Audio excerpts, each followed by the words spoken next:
Unmute microphone. Aha. Aha, we figured it out. So this is really strange. I was doing a test stream. Thank you for pointing that out, Carson King.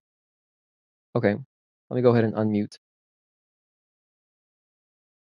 All right, anyway, hello everyone. Thank you so much for tuning in. I was talking for 5 minutes for no reason. Let me start over. Let me start the entire thing over. Let me actually even exit out to the main menu. So it's funny because I'm streaming from PS5, but there's no, for some reason it just like resets some settings. I was doing a test stream yesterday and I had my microphone unmuted, but then on my controller it shows unmuted, right? But then on a software level, like when I hit the PlayStation button and I look at my broadcast options, I was muted. So whatever, we figured it out. This is why we do test streams. So I'm gonna start all over. Okay, hello and welcome. I'm putting YouTube chapters at the bottom in case you wanted to jump around. Maybe you're watching the VOD, you're not watching live.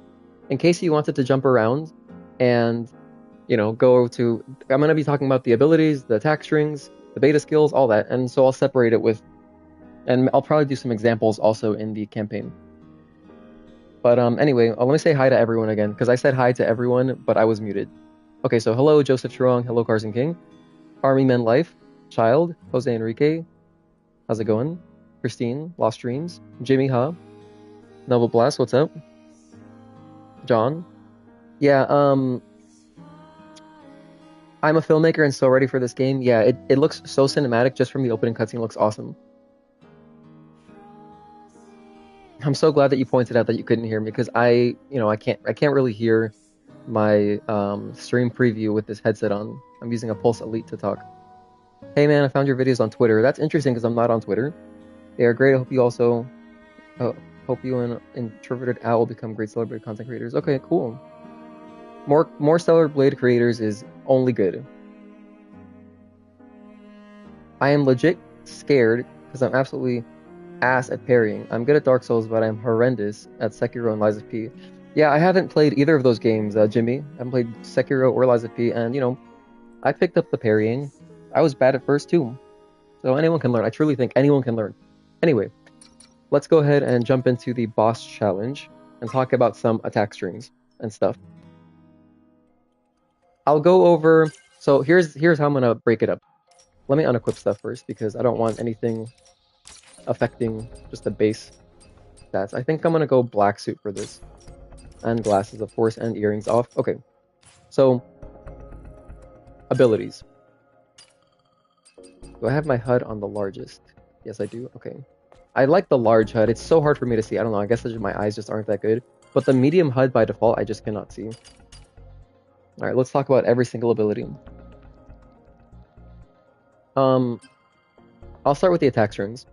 So there's two branches here that you can get, or that you can use. There's the Onslaught and Incursion attack strings. So we'll start with Onslaught 1.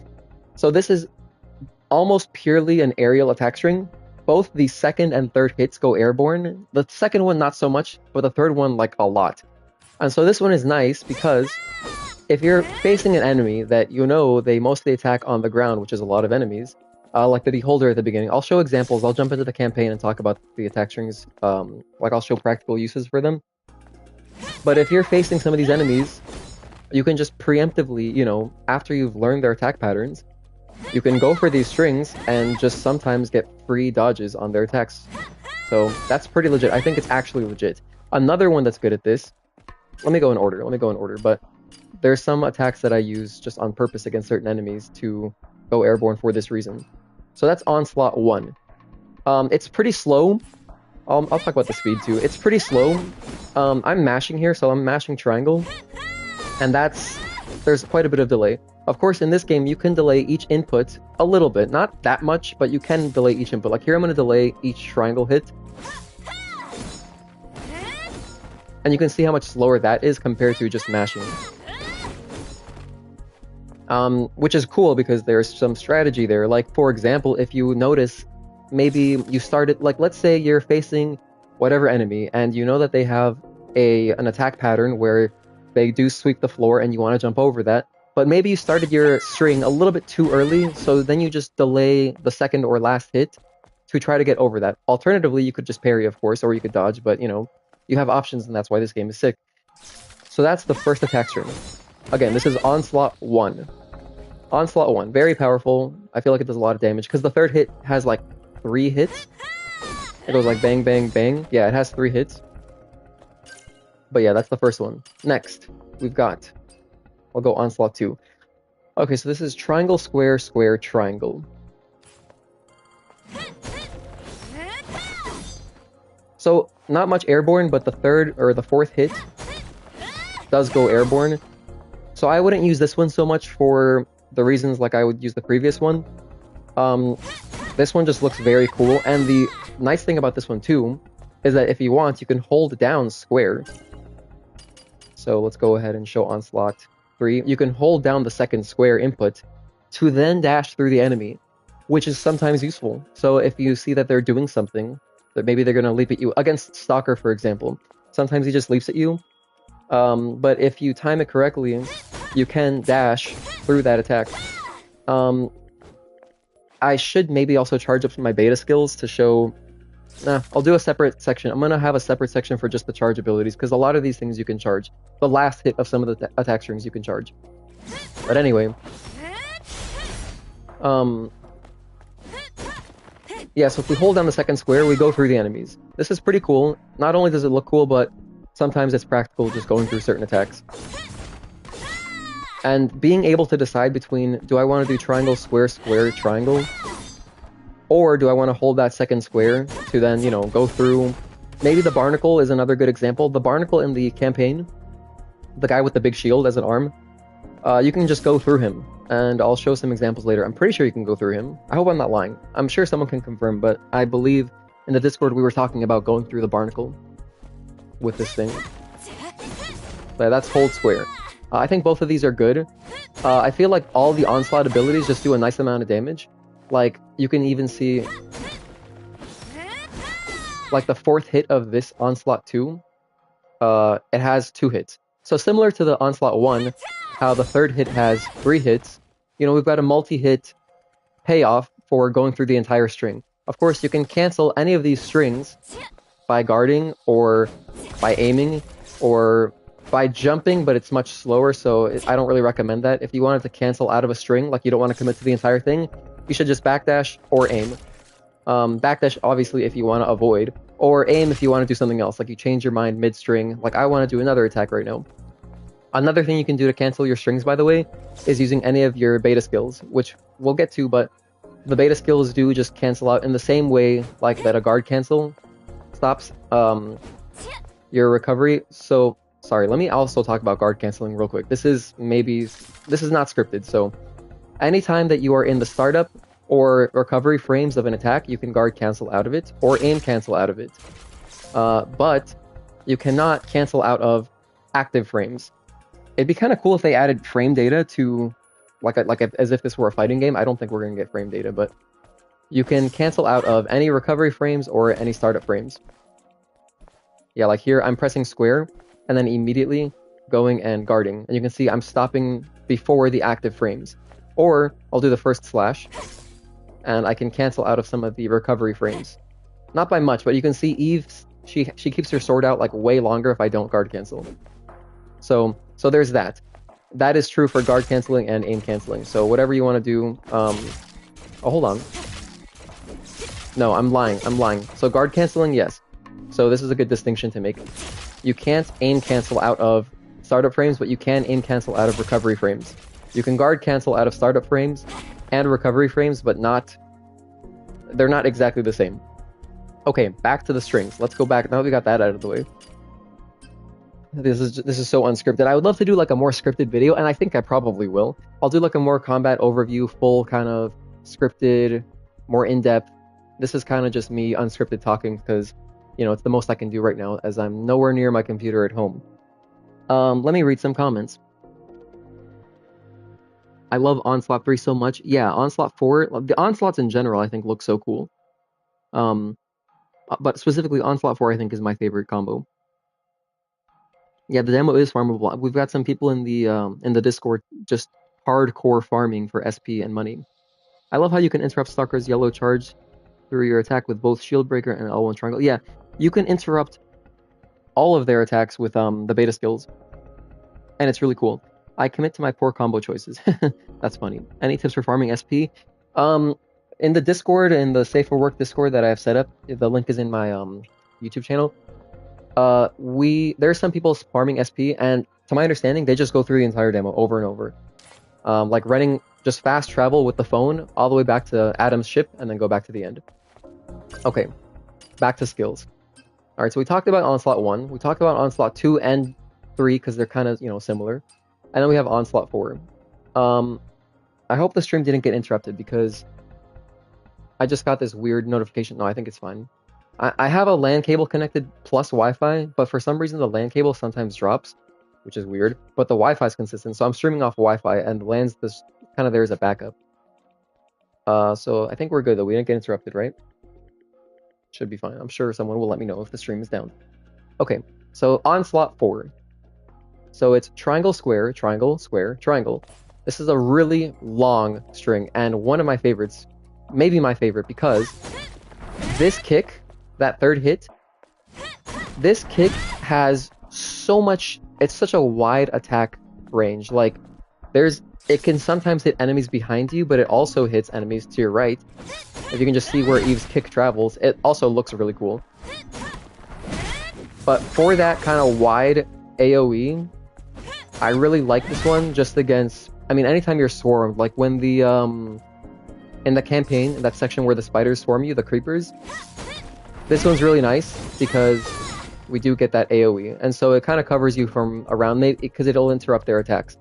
So if you have a guy on your right, you can still kind of kick him out of the way, stop his attack, and it just also feels really cool while you're doing it.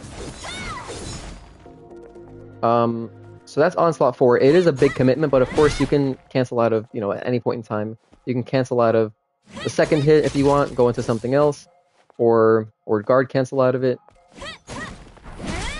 And yeah, so that's Onslaught number 4. Also worth noting, the last hit does go airborne. The last kind of 2 hits, but the last one a lot goes airborne. So kind of like triangle, triangle, triangle. We do have a little bit of evasive properties there.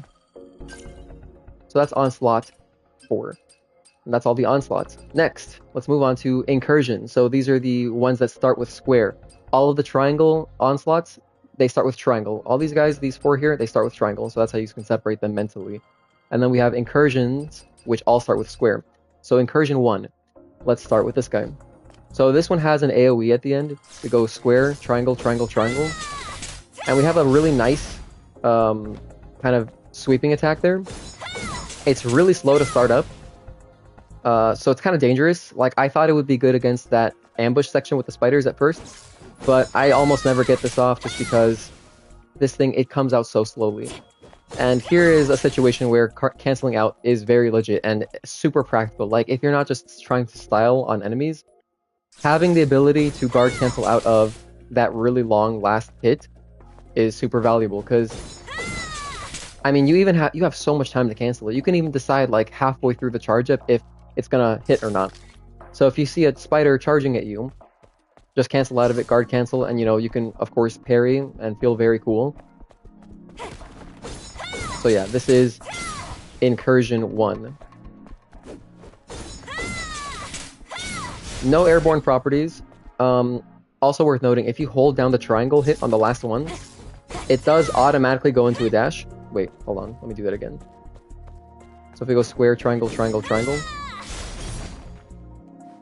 Oh, whoa, did I just learn something new?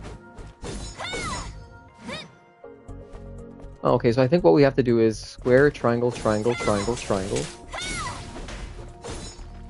Because I was holding down triangle. Let me get this right. Aha, that's how it works. Oh, we jumped into the boss. Okay. So, if you if you hold down the triangle input on the last hit of that Incursion 1, it goes into a dash. But if you let the animation rock for the wide attack, it goes into a dash afterwards. I didn't really feel like fighting this guy, but I guess we'll just... Maybe we'll try to do some examples here.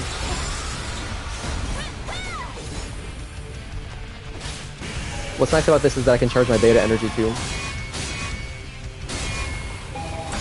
This will actually be really good to charge my beta skills, or my beta energy, so I can show you guys some beta stuff.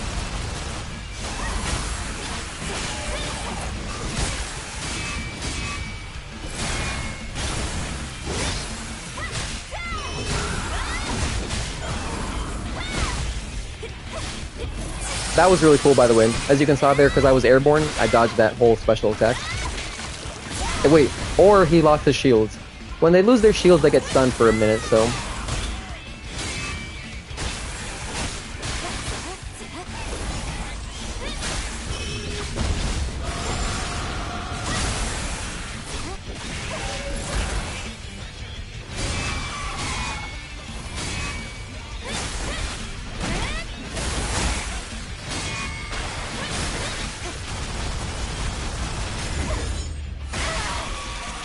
Just kill the stalker real quick. I have to remember not to use all my beta energy though, because I do want to save the beta energy for the purposes of tutorial discussion and stuff.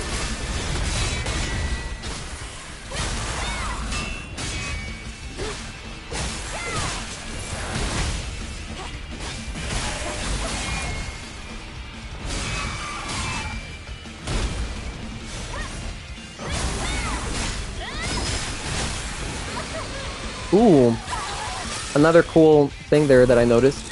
Since I was airborne, I couldn't use blink. That's pretty cool. That's pretty cool. That's pretty cool. And something that doesn't come up that often. But yeah, as you can see there, I couldn't use blink because I was airborne. All right, so this is great. We managed to fill our beta energy completely. So I can show some charge moves and stuff. But before I show the charge moves, I'll finish off the skill tree. We talked about Incursion 1. And now let's talk about Incursion 2. So, square, square, triangle, triangle. This one ends in a dash, which is very useful sometimes. It ends in a dash, and the dash does not use any meter. I don't mean beta skill meter. I mean the cooldown on the top right. Not the top right. In the bottom right where our beta skills are, above the triangle beta skill, there's that little, like 2 triangles. That's our dash, and so after we dash, you can see it's on a cooldown now. But if we do the Incursion 2, with just square, square, triangle, triangle, it ends in a dash, and it doesn't use the cooldown.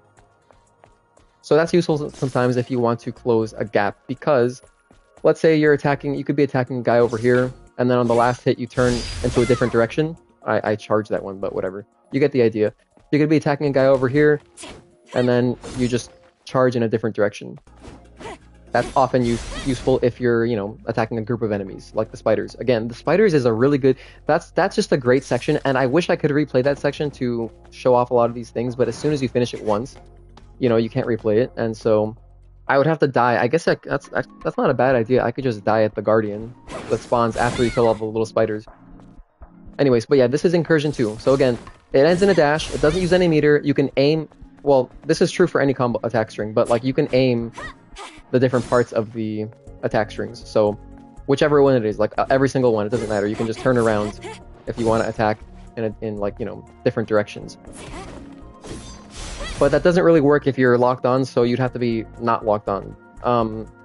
By the way, you can turn off, if you don't like it, I like it, but you might not like it, you can turn off the auto locking on when attacking. It's a setting right here. So this just says automatically locks on the attack target. I think this is just really intuitive. I like playing with this, but if you did want to change around the direction you're attacking in more often, rather than unclicking, you know, clicking right stick to undo your lock on, you could just turn that off and then it'll only be manual, which you might prefer. I don't, but you might prefer it. So that's Incursion 2. Again, square, square, triangle, triangle. We can change the direction of our dash. Next. And again, no airborne properties on that one, so there's no evasion there. Okay. Moving on, we have Incursion 3. This is a pretty cool one, and it does end in an airborne attack, which is nice. So it's just square, triangle, square, and triangle. We have this third hit that is like multi-hit. So it just looks really cool, but I think that multi-hit things have, you know, a better chance at hitting multiple enemies naturally. So like even if, let's say you started it, and during that whole animation of like doing the 4 swings, another enemy gets closer to you, they'll still get, you know, they'll still get hit by it. This really applies, a lot of this stuff applies to the spiders. You know, there's not that many enemies in the demo, so there's only so many I can think about in my head. But the thing is with these attack strings, especially like the airborne ones, there's going to be even more enemies that they attack a lot just low to the ground, and going over them is going to be really valuable. Same thing with the aerial combo, which there's only one aerial combo. I'll do it last, but going airborne I think is super legit in this game. So yeah, not much to say about this one, just that it ends in an not overhead, but it ends in an aerial attack. So that airborne gives you some evasive properties. Again, it's square, triangle, square, and that last triangle, which is chargeable. And, you know, charging moves basically gives it stun properties.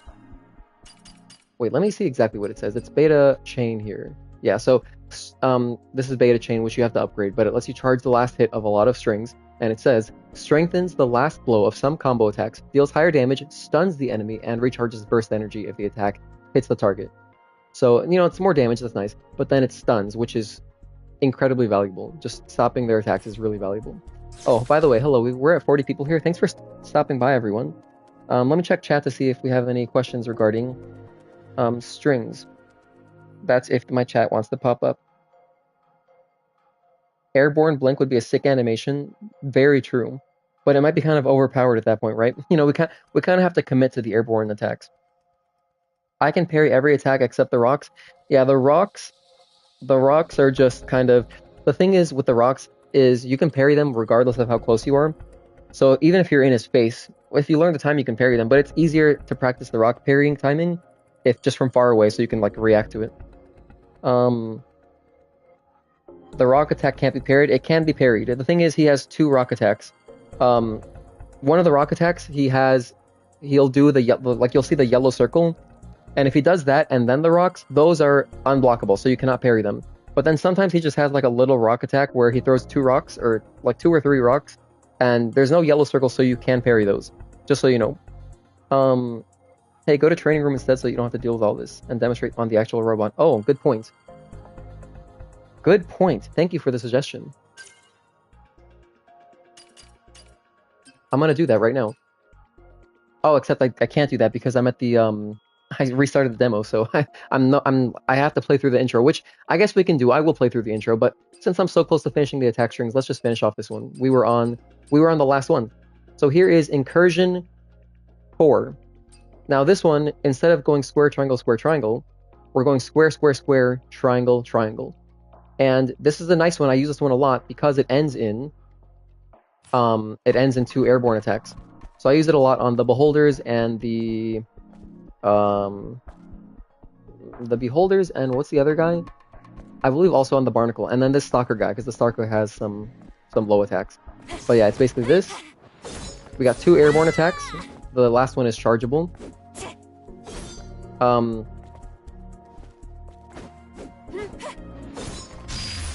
That's what the charge looks like. And, you know, this one's good. What's cool about this one is that you can guard cancel out of, you know, even while Eve is in mid-air, which is amazing because those attacks do come out a little bit slower when you don't have any attack speed upgrades. And so having the ability to just not commit is fantastic. Out of either one. You can do it out of the second hit if you want. You can just guard cancel out of that.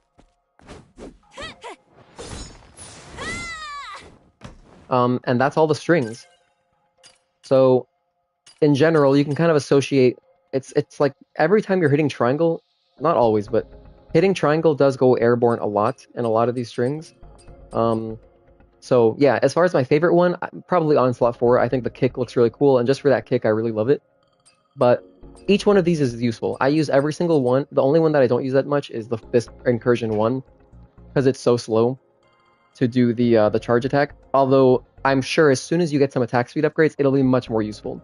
It's just, as it stands in the demo, like in the campaign, for me, I can never get this off. Like, when I want to use it is against the spiders, but it just comes out too slowly. So oftentimes, you know, just guard cancel out of it is probably a viable option. Anywho, let's go and jump into the campaign so that we can get to the training mode. Thank you for the suggestion, by the way. We'll just have to play through the beginning, but it's okay. I actually already got through the first cutscene because I was planning to show off some of the attack strings. On this guy, for example. On this guy, I always do square, square, triangle. Square, square, triangle always kills. And so, for speedrunning, it's just, this is the one I use. I use the first 3 hits of square, square, triangle, triangle. I just don't do the last one.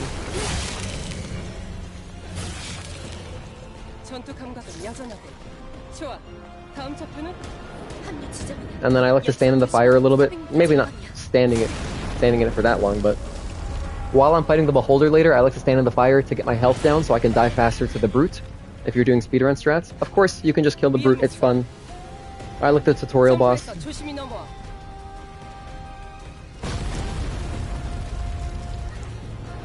Luckily, there is a training mode just at the first camp, so we don't have to get that deep to do the training.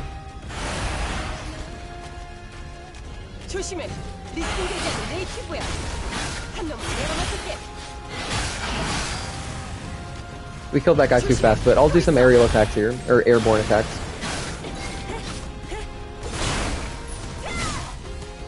Here he didn't feel like attacking me, but you know, that's what I would have done normally.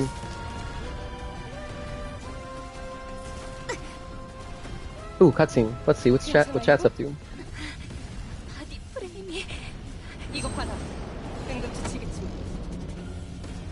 Does this game get repetitive at some point, do you think?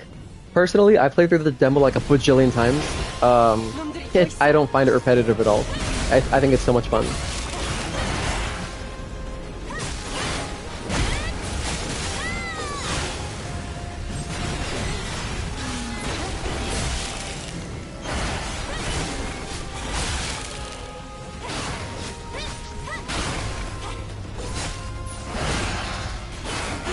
That didn't work there, but usually it does work.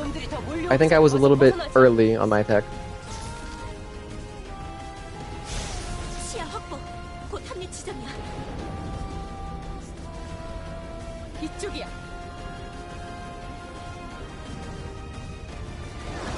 When are airborne combos preferred over ground? Anytime you have an enemy that does a lot of low sweeping attacks. I tried to demonstrate it there, but it just wasn't happening for me. It happens a bunch, I swear. It's happened to me so many times. They're like in my previous gameplay, like streams. Even, not just on this little enemy, but the Beholder, but on Stalker also. On Stalker it can be valuable.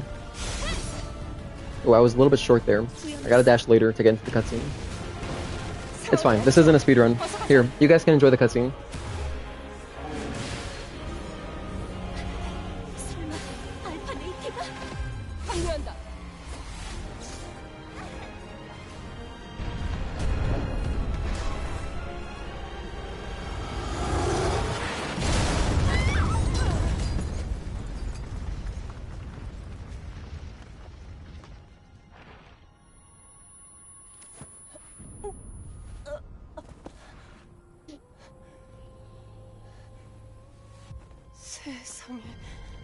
You know what? I'm sure you guys have seen this a bajillion times. Anyone in this stream listening to me talk about just attack strings has probably played the demo a bunch. Or you don't have a PS5 and you're just interested. But I should mention, I will be streaming my first blind playthrough using this same setup. So if you've tuned into my previous streams, you know, I bought an Elgato 4KX to stream this game. And so this isn't that, this is just 1080p 60, but I think it's not bad. I think it's serviceable and definitely better than no stream. But then I also bought this Pulse Elite headset, so I could talk to you guys because it was the best sounding mic I could find, where I am. So yeah, this will be the setup for the stream. It'll just be for the first week pretty much. After I beat the game the first time, I should be back home, and so then I'll be using my normal microphone, my normal capture card, and we should have, you know, excellent quality because I'll have my stream transitions with my stream deck and all that stuff. I don't have any transitions or beer back screens or anything here.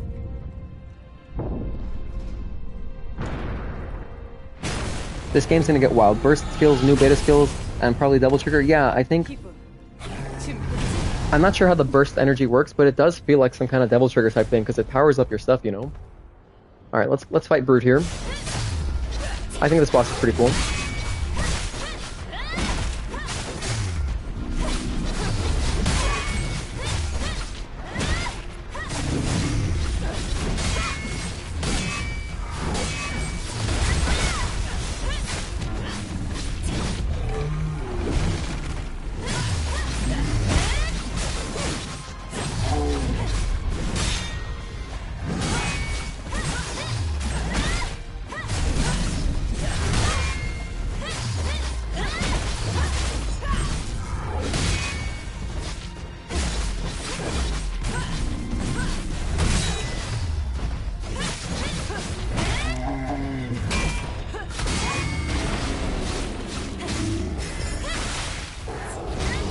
So that's the Brute. Oh, was that no damage?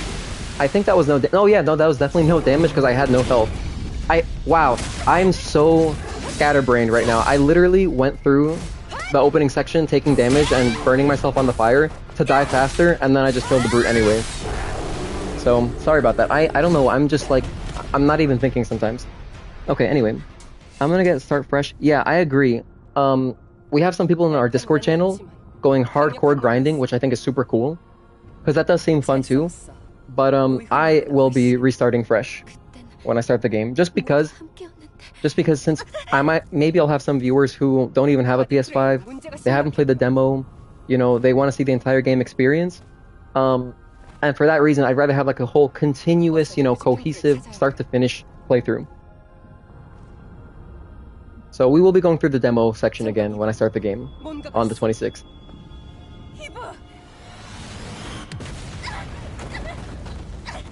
Dude, I love that entrance. This Alpha Nativa's pull-up game is out of control, like ridiculous pull-up game. Thanks for tuning in, by the way, everyone.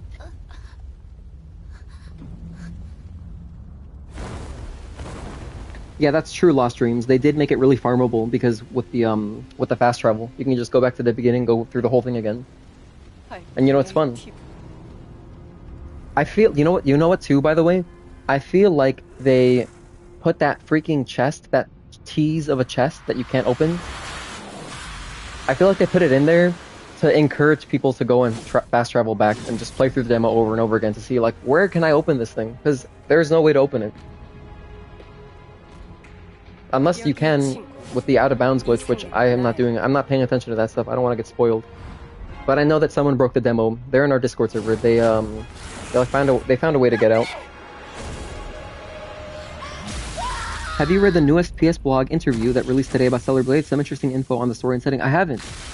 I have not. I'll have to Oh, you gave me a great idea. Thank you for the idea, JG Lisa. Because I don't have like a news. I need a news channel on our Discord server to post stuff exactly like that for people that are interested. Because I didn't know. But I'll go look it up after the stream. I'm going to make a note. First thing I do when I load up the game is going back to that damn chest to see if I can open it. That's hilarious. Yeah, that thing is, that thing's gonna haunt me. I really need closure on that. Only about 2 more weeks of closure. Anyway, 807. Such a beautiful setting. That was kind of cool that we no damage the brute. The shield enemy is annoying sometimes. The barnacle, yeah, that guy can be annoying. Although, Aaron, the barnacle, you can actually just sidestep right. Like, for all of his attacks, literally. Besides the grab, of course. But you can just sidestep to the right, and he will not hit you, ever. Inside that chest is Taki's arm. That'd be wild. By the way, do you guys like the emojis? I saw a lot of people voted on the emojis, but yeah, I think they look really cool. This is what they look like in chat. I'm most hyped to use just that hilarious Lily Shock one. That's gonna be my reaction to, like, you know, getting bodied by bosses.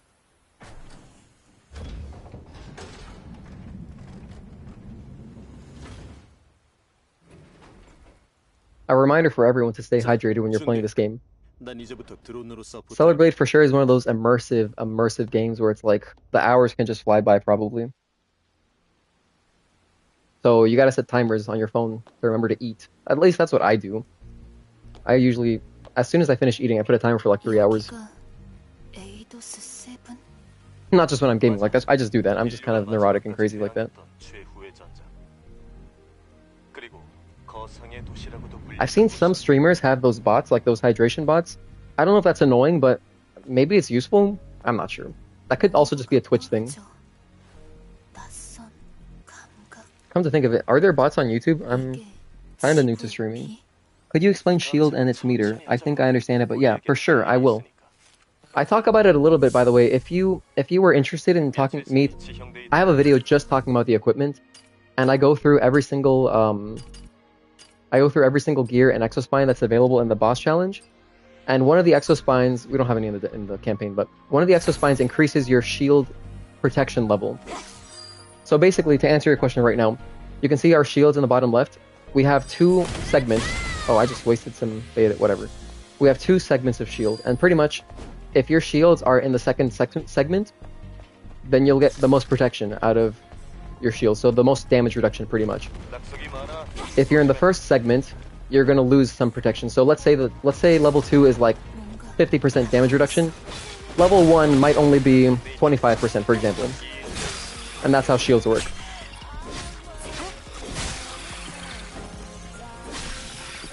It would be really cool if we had the gun, because then we could do aim canceling, but we cannot do that in the demo. Anyway, I'm gonna quickly play through. I can't look at chat for a minute because I'm gonna go ahead and get to the training mode, which is the whole point that we started this up for. Roa Roa. Oh, not bad. Letter RNG, actually pretty good. Those letters are random, by the way. You're not going insane. They are hard to find sometimes because they are in random places. But yeah, another thing, by the way, if anyone's playing the demo and you haven't seen my 100% walkthrough, do not miss this tumbler upgrade.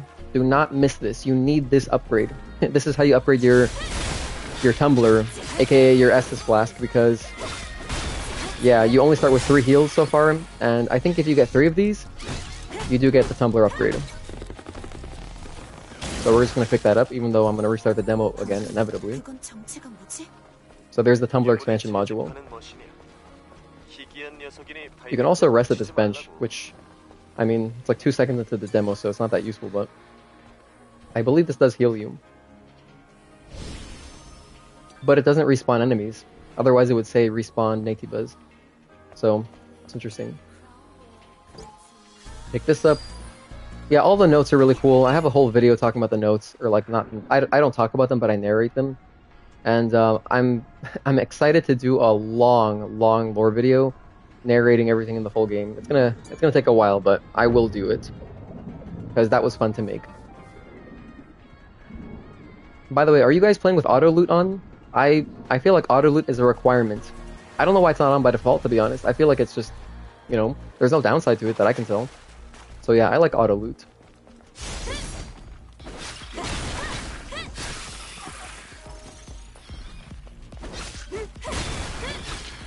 Aw, damn. I missed the first hit of that, so I didn't get a clean kill on that guy.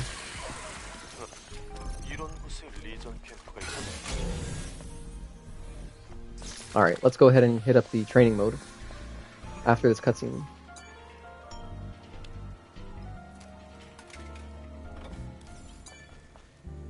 Okay, let's see what's up. What chat's up to. The parry sequences on the Barnacle are tough to learn, but feel super satisfying to pull off. I agree. They're cool, and I like how all the enemy attacks are varied. Or rather, each enemy has at least like a few attacks, so that it's not like the same parry sequence every time. They mix up the timings.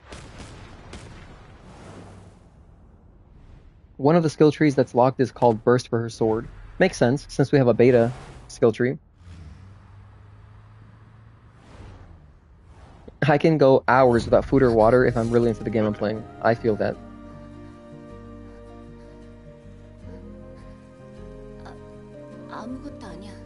Hey Derek, what's up? Hey Shadow Self, how's it going? I wonder how hard this game will get. I saw in one clip of the trailer Eve had 7 heals. Oh wow. Well, I remember seeing something. I remember seeing something about how the platinum is going to be like 30 to 40 or maybe 50 hours.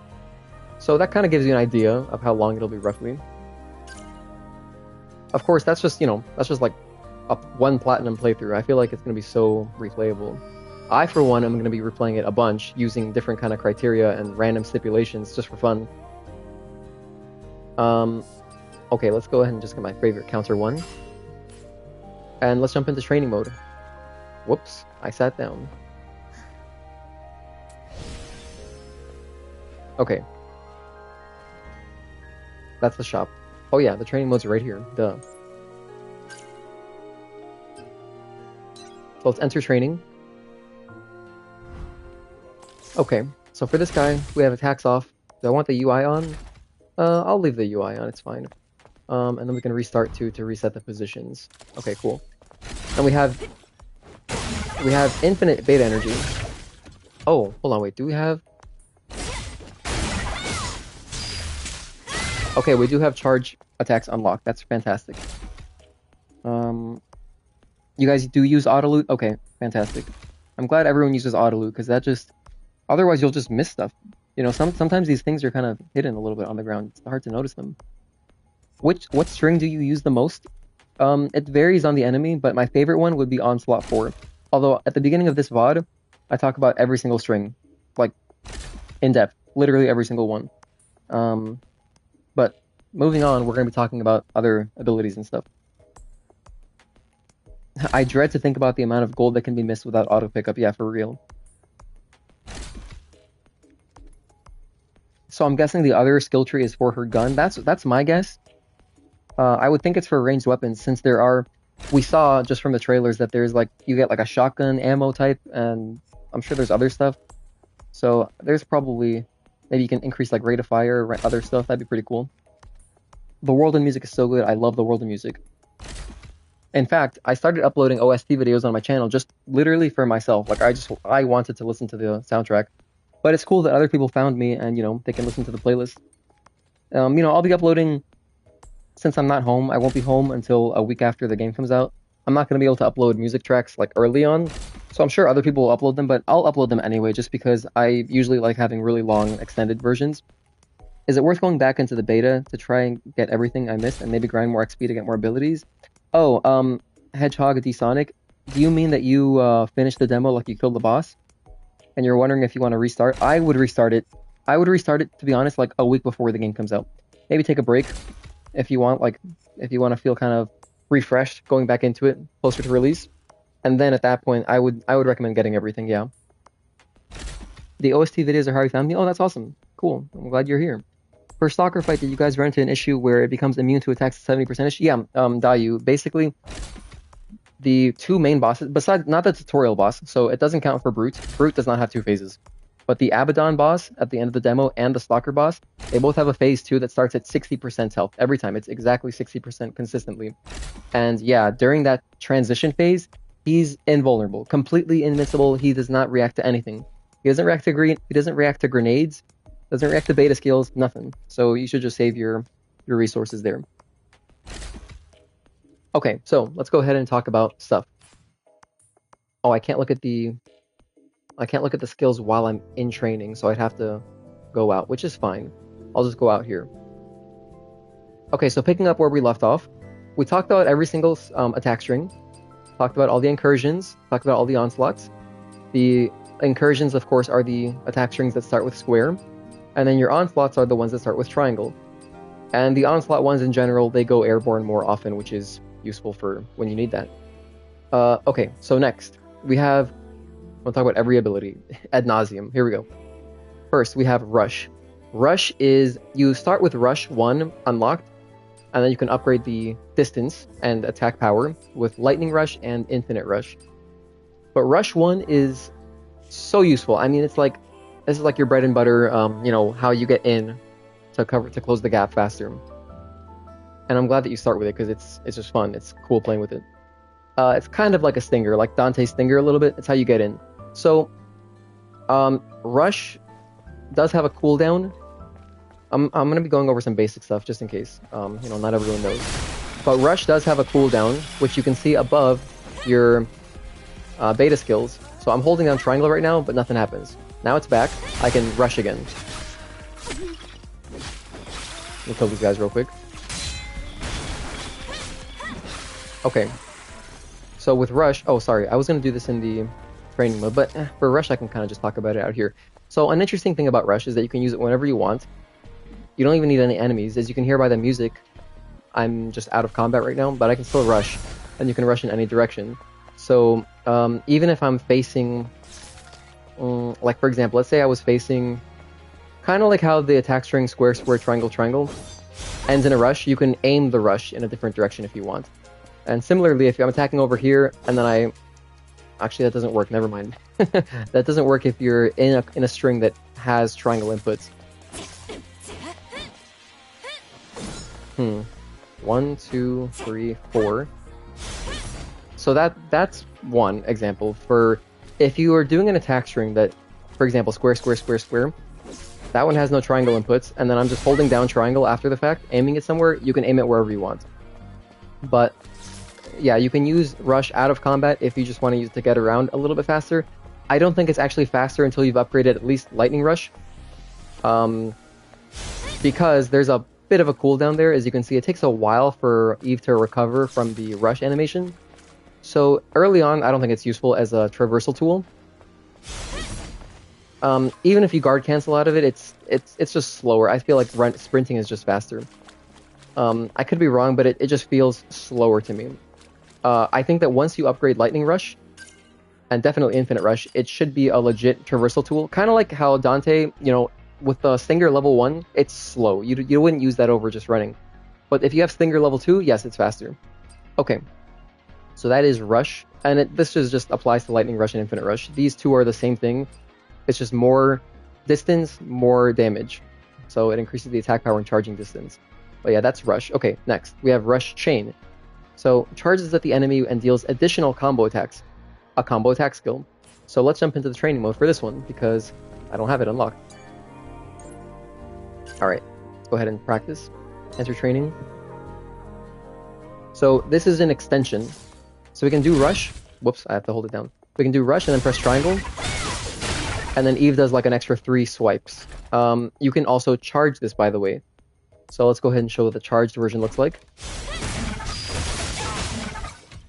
So the charged version, as we know, charging adds stun.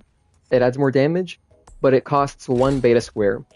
Right now our beta meter is, we have 5 units of beta. It costs 1 square to do charge moves. Some abilities cost more than 1, like some things cost 3. But for this one, just 1. So that's the charge, and that is the one extension that we have right now. Actually, that's not true. There's another extension. Where is it? It is this one? No. Here it is. Rush Chain 2. So there's another extension. So if you want, after doing a rush, you can input triangle plus circle at the same time, and you get the Rush Chain 2. Now, when would you use these? Good question. I think that you should pretty much always be using the normal one, just because it's free. It's a free follow-up, unless the only time you wouldn't use it is if you see they're about to attack you, and you used Rush just to get in, but then you want to go ahead and parry. So then you wouldn't want to commit to the Rush Chain 1. But, if you have enough beta meter, you can go ahead and do the charge up, because, hold on, it didn't come out. You can do the charged version, since it adds stun, and so it would interrupt any attack that maybe you were worried about. So there's that. Or you can do a Rush Chain 2. So we're going to rush and then press triangle plus circle, which is this. Now this is great if you're going in at a group of enemies.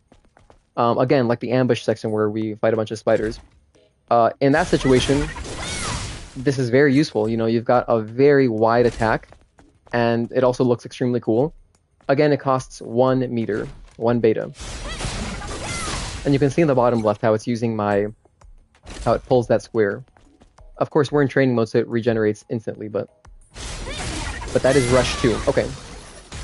Next ability. Not much else to say about that one. Basically, you're going to want to use your Rush Chain 1 as much as you can, unless you're attacking into a dangerous situation. And then you can use Rush Chain 2 just for more damage, but also, it adds stun, and anytime that you have a group of enemies, it'll be very useful. We already talked about Lightning Rush, Infinite Rush. Next, we have Aerial Blow. Okay, so Aerial Blow is your dive kick. And the dive kick... Oh, sorry, I keep jumping out. I meant to go back into training. The dive kick is useful if you want to stay in the air longer.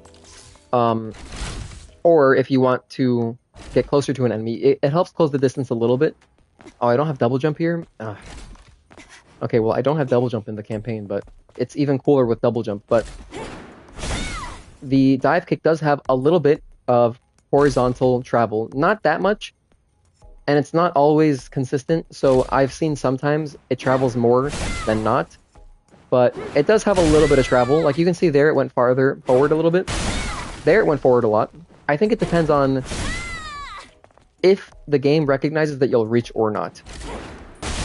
And so, in some cases, it does take you a lot closer, and so it's good for that, but also, you can use it as a finisher for your aerial combo, which is square, square, square, square in the air. So if you're doing this, you can then finish with a dive kick, and it's cool because anytime you do a dive kick, it adds elevation to Eve. A little bit, but it does add elevation. Like, look, I'm gonna fall. Wait, okay, hold on. Like, I'm falling here. And then I input the dive kick, and she goes up a little bit. So she goes back up. This is useful in case you see a low attack coming out, and you're like, oh, I kind of ran out of airtime. Let me add a little bit more airtime in dive kick. Furthermore, this is even more important. Furthermore, if you dive kick, you have some poise.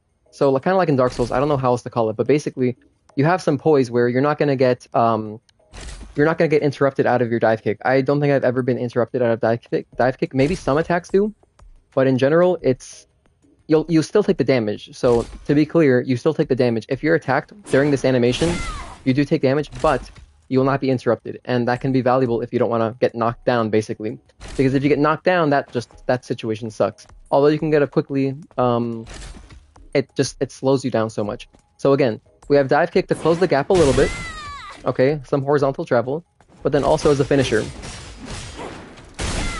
As a finisher and more airtime. Also, you can do it after just one hit if you want. You can do it after 1 hit, 2 hits, whatever you want to do.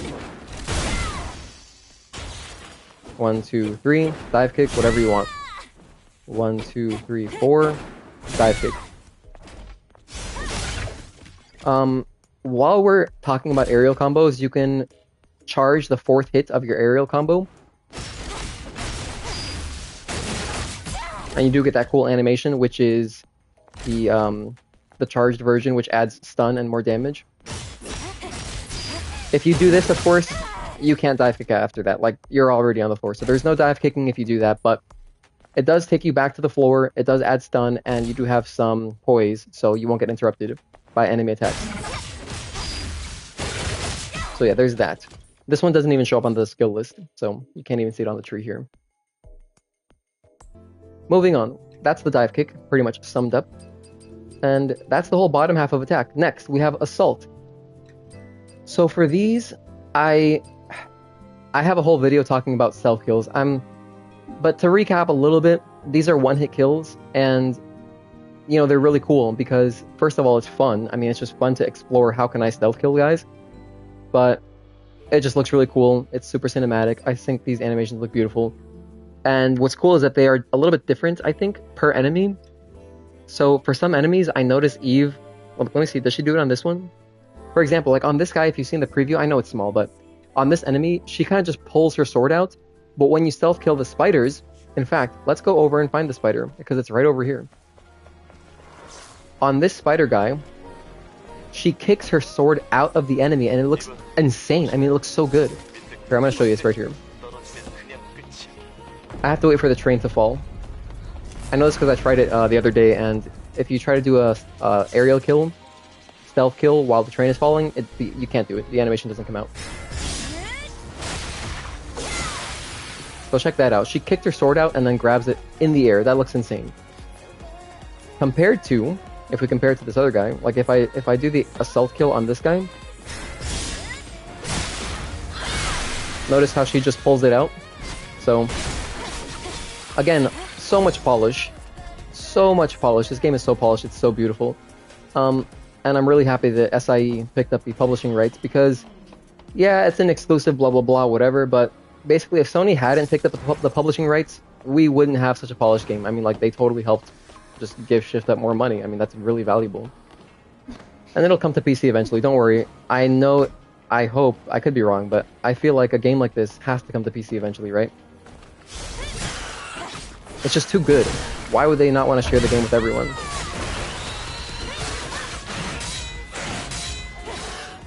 Alright, back to training mode. Oh yeah, and the backstabs, similar. I'm not going to talk about the backstabs too much because I do have a whole video talking about the stealth kills and showing how to use the stealth kills in different ways. And also chain charge.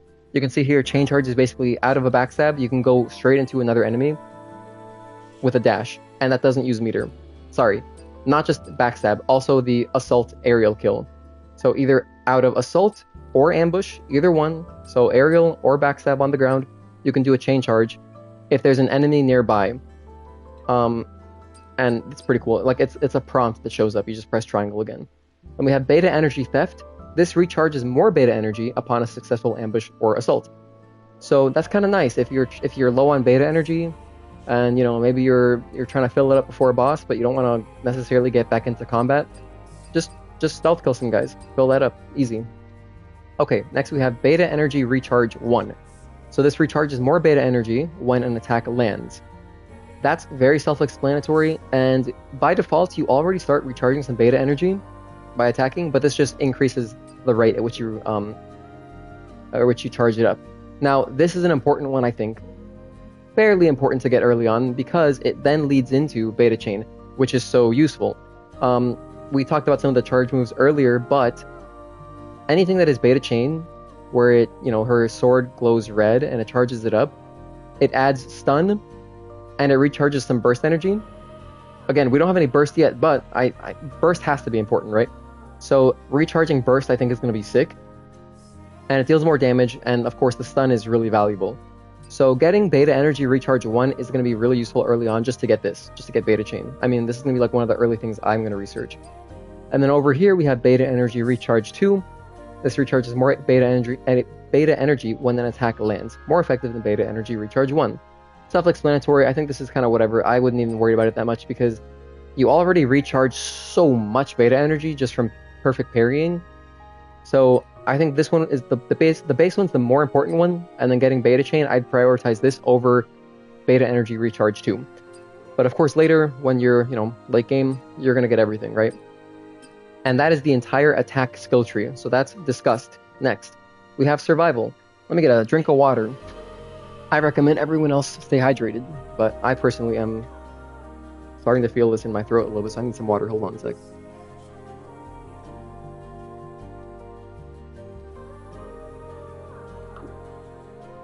Thank you for tuning in again, everyone who managed to stop by. I don't know what time it is. Hold on, wait. Actually, I'm 12 hours ahead. So right now it's about 11 p.m. Eastern time if you're in the U.S. So it's about noon here where I'm at.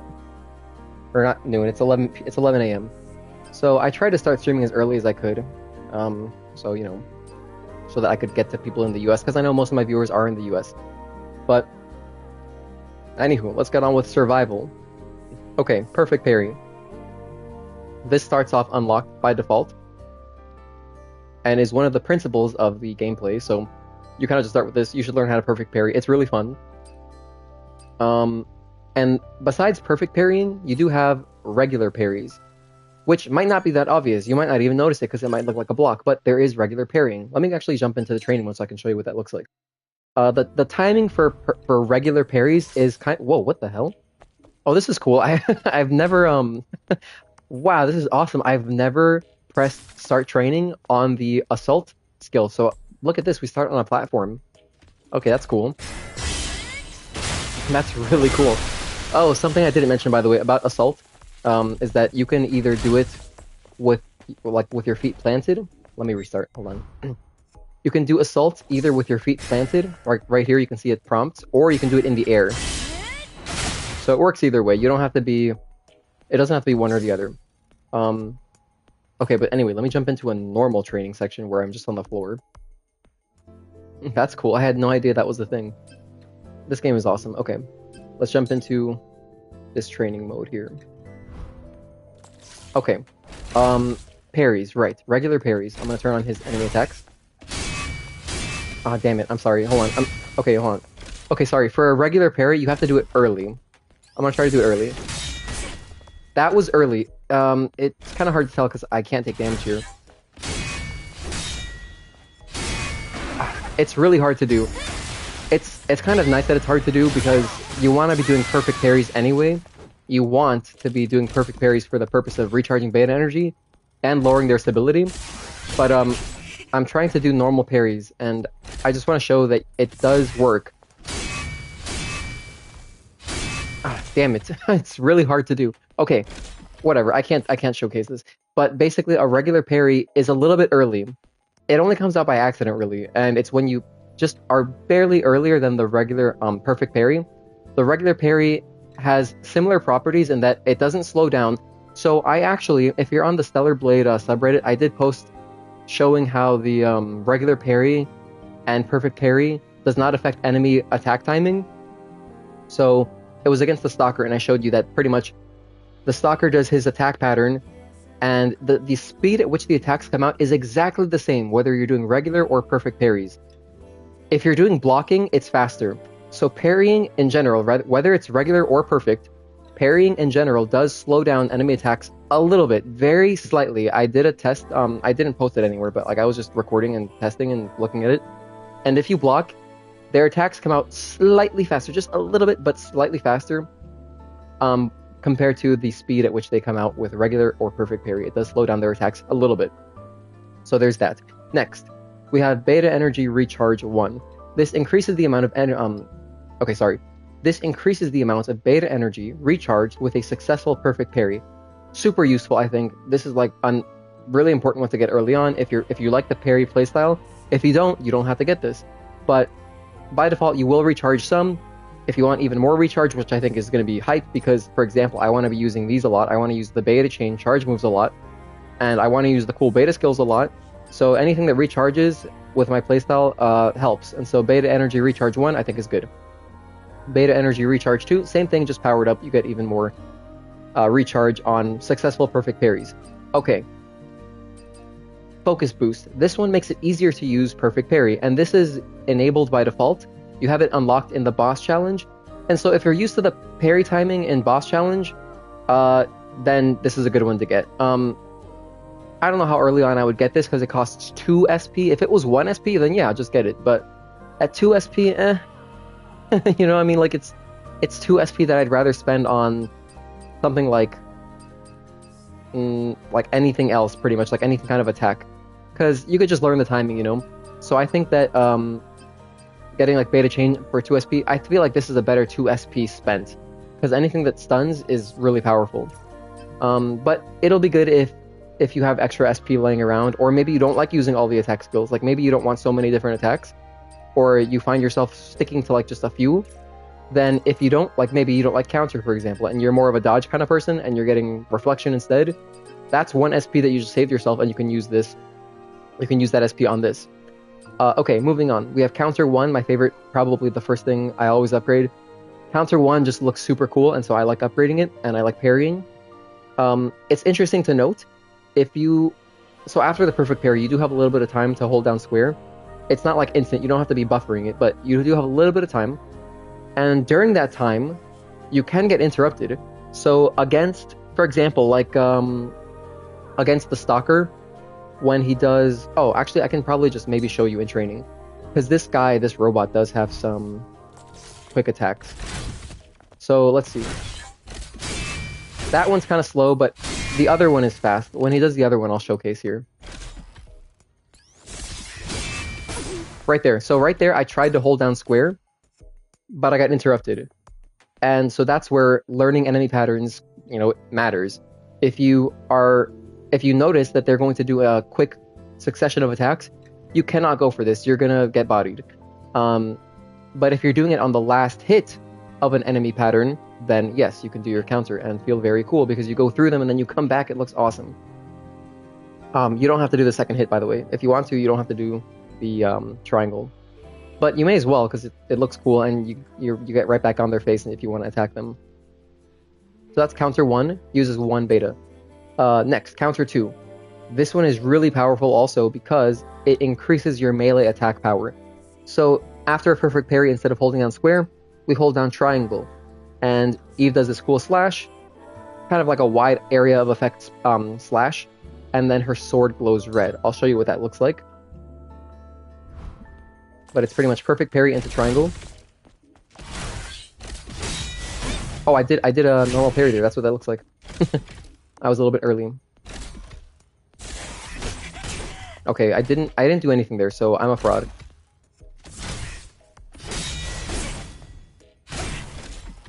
Okay, I'm actually just a fraud. Let's do this properly. So that's what that looks like. Notice how her sword is red. During that period of time, her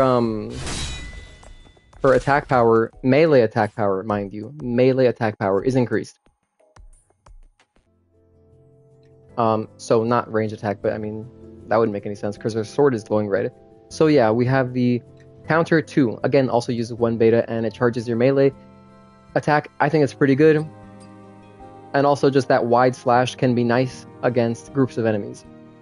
Furthermore, we don't have this in the demo, but I cannot wait until we get access to this because it looks so sick. If you look at the animation, that little preview, after a counter chain 2, which is the triangle one, you can then go into a follow-up triangle circle where she does this hugely cinematic animation. It looks insane. I mean, just look at this thing. I know the preview is small, but it looks sick, and it's a very wide attack. So because it looks so powerful, right? This attack looks so powerful, it's so cool. It uses 3 beta energy, so you got to use 3 full squares.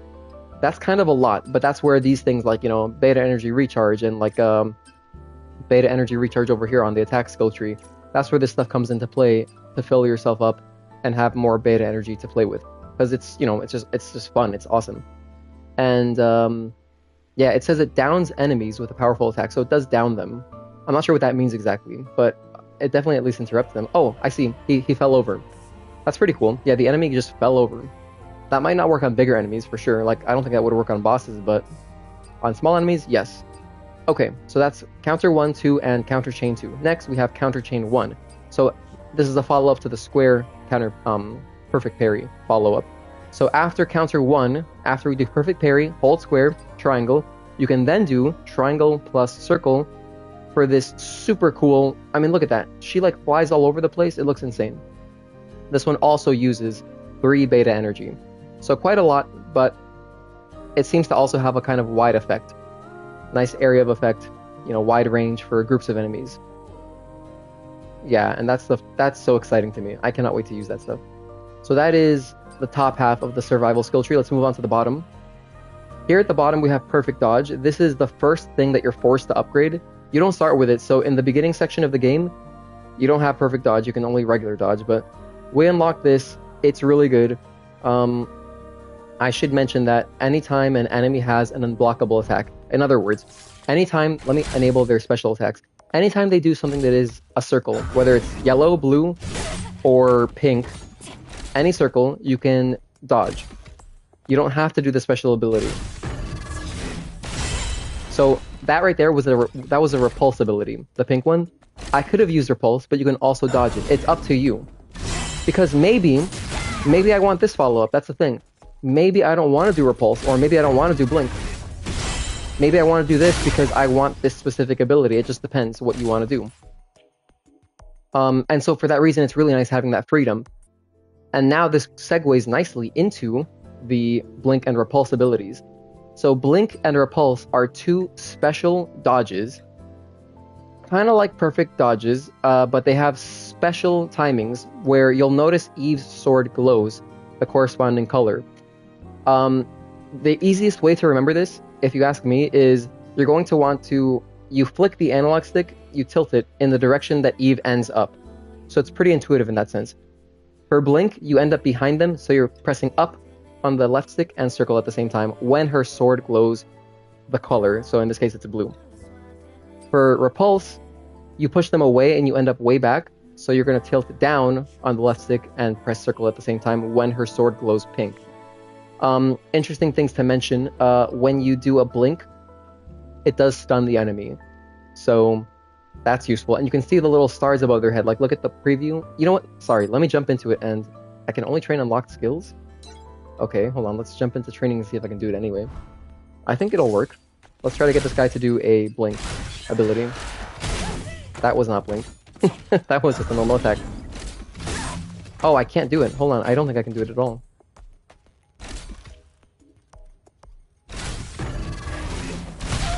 Oh, okay, guys, I cannot show this until I have to continue playing through the demo, but we'll get there later. But I may as well just mention what I was going to say is that the you can see in the preview a little bit, but if you do a blink, it does add stun, and you can see little stars above their head, so you know that they're stunned. If you do a repulse, and when they're knocked back, your ranged attack is increased a little bit, and it shows a weak point. That weak point pops up when you do this repulse, or when you lower their stability to 0. And the weak point pops up, and then you can do a retribution. But before you do the retribution, you should attack their weak point. You should shoot it. Maybe slashing works, but at least with shooting, you know 100% that you're hitting the weak point. I haven't tested if slashing works, but I just shoot it personally. Okay, so again, blink, you end up behind them, you go up on the left stick, circle, and it stuns.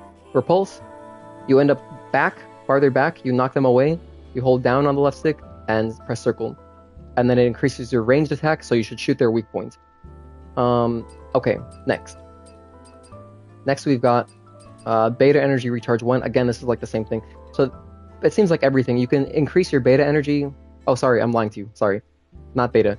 This increases the amount of burst energy that you recharge after a perfect dodge, because we don't have any burst in the demo.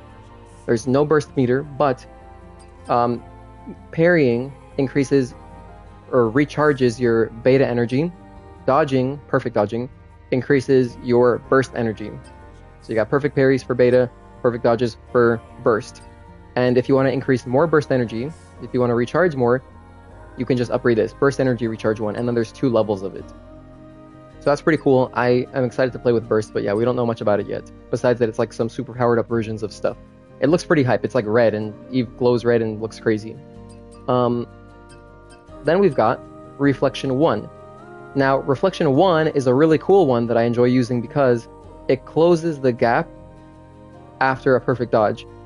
Since you naturally end up farther away, it's a fast way to get back in. It does use 1 beta energy, but whatever. You get so much beta energy just from playing the game.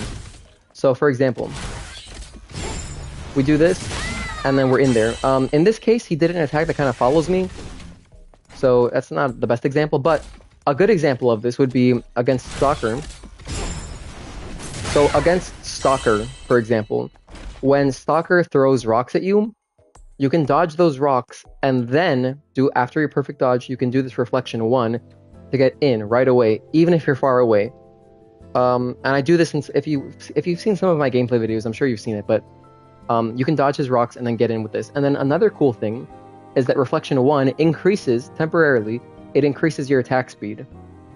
And Eve's sword will glow red to kind of remind you. So similar to how similar to how Counter 2 makes her sword glow red to signify that it is increasing her melee attack power briefly, Reflection 1, her sword glows red to show you that your attack speed is increased briefly. And so during this time, especially if you're doing against the boss challenge, I recommend messing with this because it's fun. You can put on both attack speed gears to increase your attack speed 22.5%, and then also go for reflections to temporarily increase your attack speed, and then you're so fast, like you're ridiculously fast. And it's really hype. Okay, so there's that one. Then we have Reflection 2. Now Reflection 2 is it's like Reflection 1, but instead of square, we hold down triangle. And this one's cool because it stuns the enemy. So it adds stun, and it has a wider range. Like, if you look at the Reflection 1, she kind of just does a stabbing motion. Kind of like she's attacking with like a rapier or something out of Dark Souls. This one, it's a very wide slash. And we'll jump into training to show you what it looks like. But this one is also fun. I find myself using the square one more often because I'm mostly using this against the Stalker. So against him, triangle's not as useful, if you ask me. But anytime you're fighting against a group of enemies, this will be great. Okay, hold on, I'm a fraud.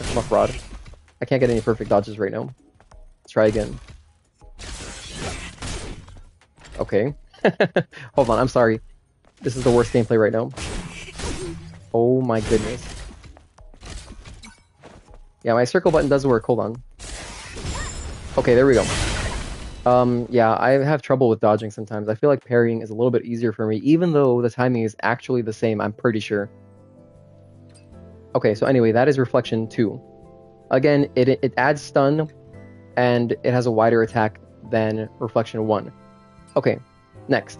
Chain Reflection. Now, I can't show you what this looks like because it's unavailable, but Chain Reflection 1 is a follow-up to Reflection 1. So after you use the square follow-up, you can do Reflection 1 and then into Chain Reflection 1. And pretty much it attacks quickly and downs the enemy. And it looks super cool. In the gameplay trailer that plays after you beat the demo, you can see Eve using this on Abaddon, and it looks pretty hype. She does like 5 attacks there. It looks awesome. It does use 3 beta energy though, so all these really hype secondary follow-ups do use more beta energy. Okay, next, the follow-up to Reflection 2, conversely, is Chain Reflection 2.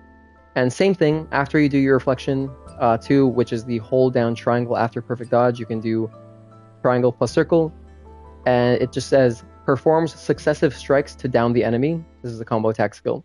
So it does down them. I don't think it downs bosses. Maybe it does. We don't have access to this stuff in the demo, but even in the boss challenge, you can't use this.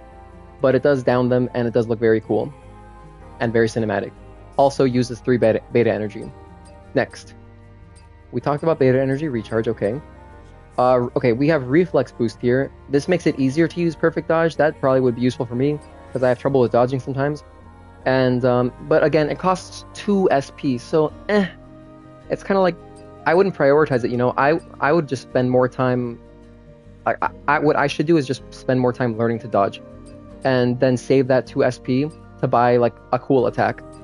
But then once you're later in the game, it's gonna be nice. And another really nice thing, unlike here, okay, unlike focus boost, which I think is much less valuable, I think that this is slightly more valuable, not just for me because I'm worse at dodging, but also because you then get the next upgrade available, which is double dodge. And this is just good. I think this is going to be really important against specific bosses. Maybe not so much now, but like I feel like there's going to be more bosses that have very wide attacks, right? And any boss that you really want to get out of their face, having 2 dodges you can do in quick succession is going to be really important, I think. But you do have to buy this first. So you do have to buy the reflex boost and then buy double dodge. You do have access to this against boss challenge, so you can kind of mess around with it there. Okay, after that, we have the next one, which is Blink. We talked about these. We talked about Blink and Repulse. And then, threat detection. Okay, I didn't mention this, but threat detection just makes it easier to use Blink and Repulse, so you have a little bit wider window. And that's all of survival. So we finished survival. We did attack, and then we got the 2 locked ones, but then the last one to talk about is beta. Okay, so all the beta skills, let's just jump into training and show you what they look like. And I'm sure if you've messed around at all in boss challenge, you've probably used all of them at least once, because they are really cool. Now, here is something important about beta skills, is that they interrupt attacks. So he was doing an unblockable there. Doesn't matter, I don't care. Interrupted. You're jumping at me, I don't care. Interrupted. Probably the best one at interrupting is going to be your shield breaker, which is the X one, because it comes out so fast. I think it comes out the fastest, but I could be wrong. They're all pretty fast. Honestly, they all come out pretty fast. I just like the shield breaker one if I'm trying to specifically interrupt something. And then the only ranged one we have is the circle one. So this hits... Ooh, that's a good test to show. Let's see if this guy can do his unblockable, and if we can stop it from ranged. Come on, guy, do your thing.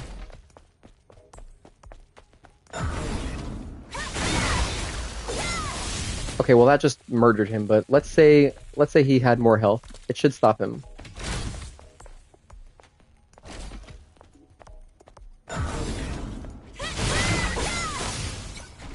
Yeah, that did work, right? Hold on.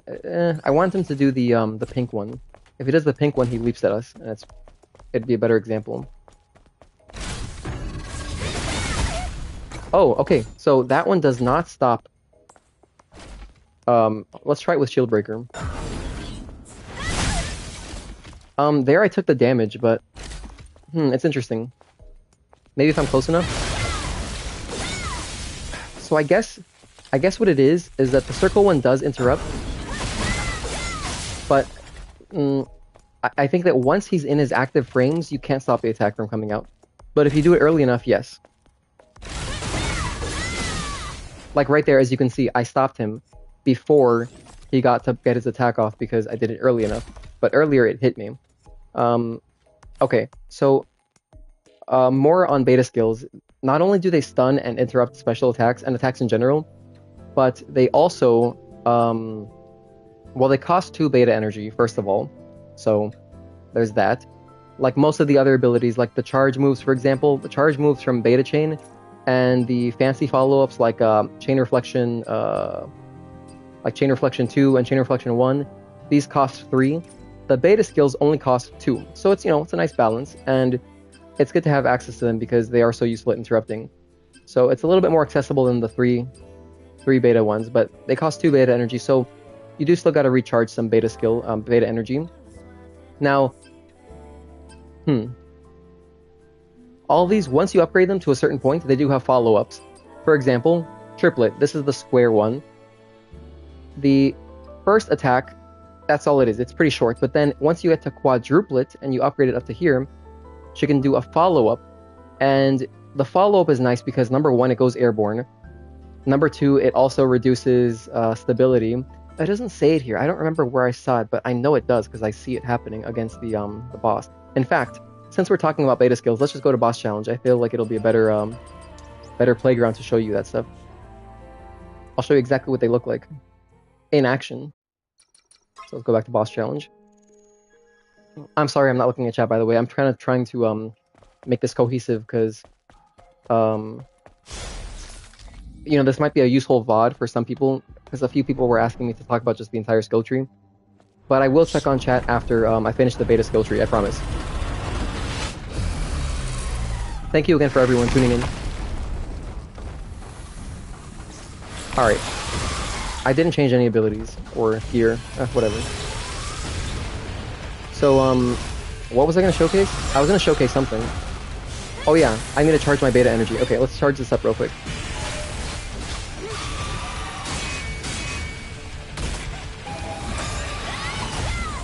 Here's the weak point, by the way. Just gonna shoot that a bit.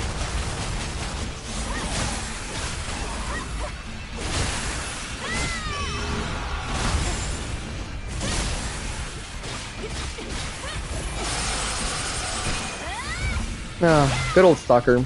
You know it's gonna be so fun, but also I'm gonna feel bad for Stalker in the campaign because I think everyone's gonna have so much practice against him that he's not gonna stand a chance in the campaign, you know?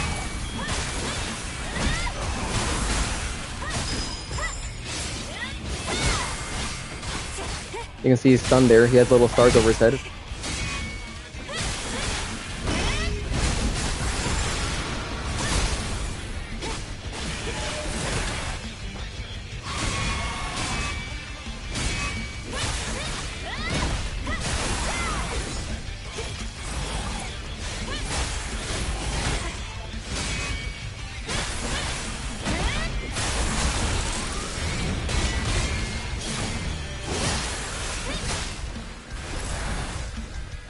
I should probably heal.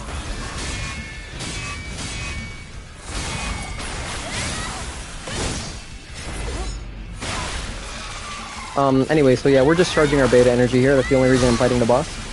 I'm sure you guys have seen this a bajillion times, so sorry I'm going through it, but I may as well kill him, you know? Oh, that was hype! Hold on, that was hype. That was automatically worth doing this. That was really cool. That's a clip right there.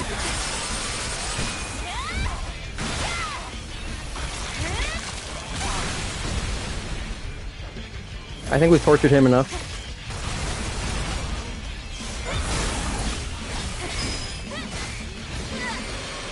We'll just die now, since I have full beta energy, and I'll check on chat while I die. Okay, so what's up with chat? Yes, I know. Thank you for pointing that out. I didn't want to lose my energy, so I'm just gonna die real quick. Enjoyed the hell out of the demo of this stellar game. Can't wait to play it. Hello to your new subscriber from Korea. Oh, hello. It's pretty late. Oh no, it's not late in Korea. I'm on Korean time, basically. Well, a little bit earlier, so thanks for tuning in. Any Koreans watching? 안녕하세요. Thank you so much for tuning in. Or 감사합니다. Okay, so I have full beta energy, and actually for this, let me just turn on my HUD. Let me make it permanent. There we go. Let's make it on. Alright, so we got beta energy. Okay. Alright, so beta skills, right. Now, the beta skills... Let's just show the beta skills real quick again. Okay, so triplet. We started talking about triplet. Now, the upgrades that you can do after you research triplet, which I think if the full game's like the demo, you start with triplet and slash by default. You just get those. But then you would have to research shockwave and shield breaker, which I think is probably the most powerful shield breaker. So the first upgrade you can get to triplet is damage boost. Now, this just increases the attack power. That's self-explanatory. It costs 2 SP, so it's kind of expensive, but you know the beta skills are going to be a nice get-out-of-jail-free card in some ways, since they do have poise, and so you can't get interrupted while they're going off. I should show what that looks like. Real quick, I'll just show you what it looks like that you cannot get interrupted. Luckily, we can skip this cutscene, so I can save some time here. Okay, so this guy, for example. He's going to be doing his thing. I don't care. Oh, that's a bad example, because he wasn't doing a special ability. Okay, I need him to do a special ability real quick. Just do a special ability, anything. Blue, whatever you want. Anything you want, come on. Oh my god, he's running away.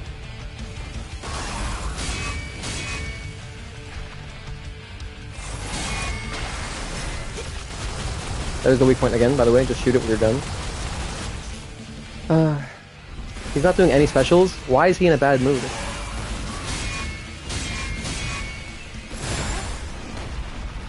Please do a special.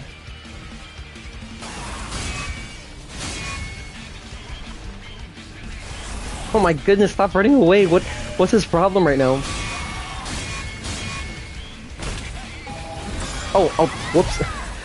Okay, bad reaction. I reacted too fast. That was a special ability and I could have interrupted it. Okay, I'm not doing a good job showcasing the triplet right now.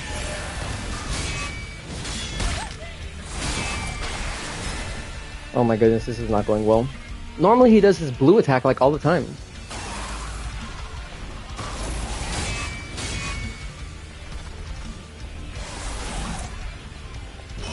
Okay, here we go. So right there, notice how I didn't get interrupted. He was charging at me, doing a special. Even this, right there, that rock, I just went through it. We went through that entire rock by doing our special.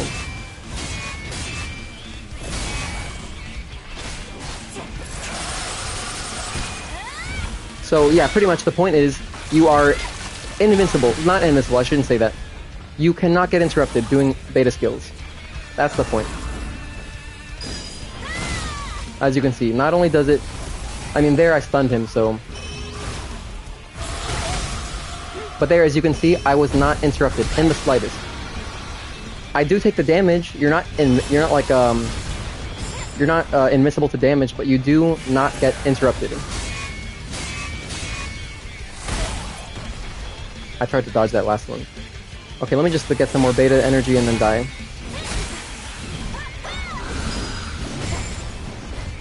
Let's charge this up a little bit.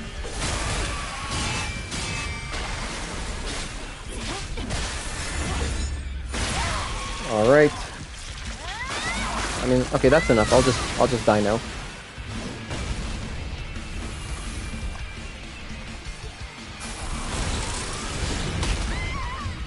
Alright, so...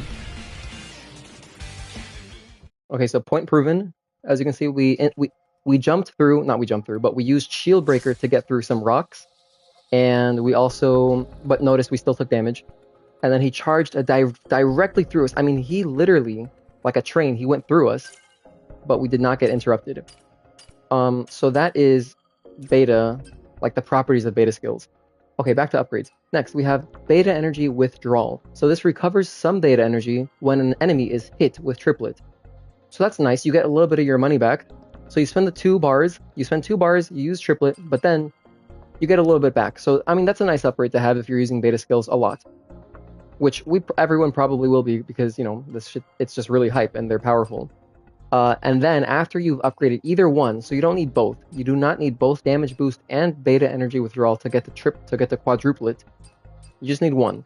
And then if I had to choose one, I'd probably get this. I'd probably get beta energy withdrawal. I'd probably do this one first and then just get quadruplet and then later get damage boost. But yeah, so it generates additional arcs to deal a final blow and stun enemies.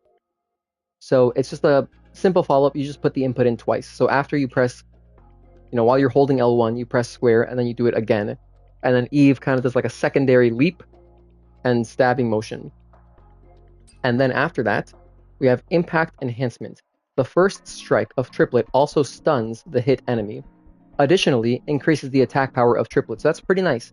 And, you know, that's pretty powerful. So that's why it costs 4 SP, which is a lot.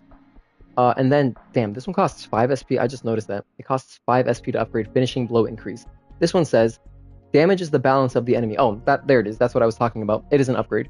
But yeah, so once you get up to here, it damages the balance of the enemy. It just removes 1, but, you know, it still counts. So knocks off 1 balance and increases the attack power of quadruplet. So there you go, some pretty powerful upgrades. And in general, most of the upgrades for all the beta skills are like the same. I mean, they're a little bit different, like for some, because they're different, but it's pretty much just attack increase, get some beta energy back, get the part 2, the follow-up, and then more boosts pretty much. So that's triplet. It's a pretty good one overall. I would say it's good, just because it does knock some stability off. For example, let's say you're fighting a really tough boss, and maybe you got some parries off, but you're still learning their patterns, right? And especially because in phase 2, all of the bosses have variations of their attack patterns or new attack patterns completely. You might be kind of scared about dying. It's totally, I can see that happening. But maybe they're at 1 stability, right? And so in that case, bam, you just hit them with the second part of quadruplet right there, knock off the last stability, and you get the retribution. So just for that application, it's super useful. Next, let's move on to the triangle one. We have triangle here. Okay, so next one is slash. Now slash, you also have right off the bat in the demo, but it has a very wide range. It's similar to the 4th hit of square, triangle, triangle, triangle. So this move, it's a lot like that, but not exactly the same. I think it's wider. It's actually much wider. But as you can see, it's wide. So groups of enemies, it's going to be fantastic. But you can also charge it. So unlike this one, wait. So like this one, you cannot charge unless you have beta chain and you have a bar to spend. But this one, I wasted all my beta energy. Whoops. But you can charge it. So let's go charge again. Let's go back to the Stalker. We gotta farm Stalker for more energy, so just beat him up real quick, get some beta energy back.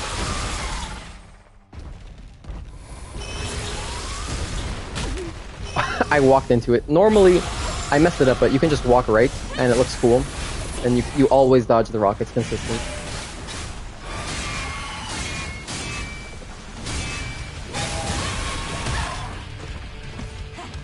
Okay, just gotta get a little bit back.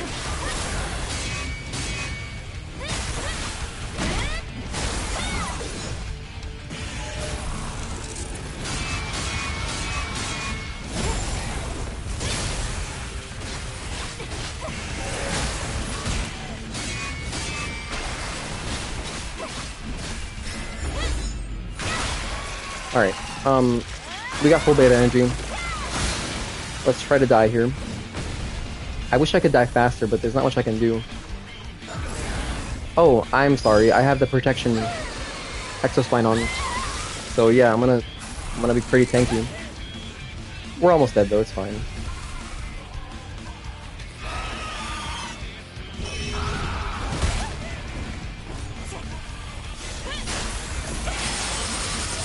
Ooh, this is a cool way to die. Very cool way to die, actually. Bam. Over. Okay, so we were talking about how you can charge the triangle beta skill. Right, so as you can see, if you do it once, and I'll do the follow-up. That's what the follow-up looks like. You can charge the first part and the second part. So both parts you can charge up, which is nice if let's say, that would be useful if either the enemy is stunned, number one, if they're stunned, or if you're waiting for enemies to get closer to you in a group setting, where you're fighting a group of enemies. Otherwise, it's probably better to just let it rip, like just right off the bat, just let it go.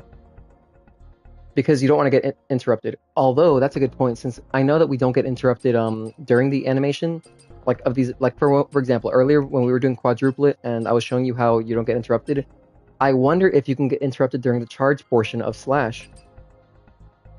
Let's go test it. Let's see. I actually don't know. So I'm gonna test this right now.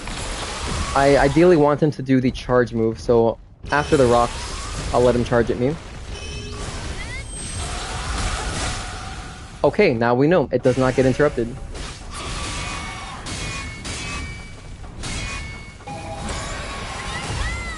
That's cool. That's actually really cool. So, in that case, the only downside to charging is that, well, you would take damage if you're getting attacked. But if you're not getting attacked, or even if it's just like a slight chance that you get attacked, you may as well go for it. Pretty cool. Okay, I'll die here again. Take my sip of water.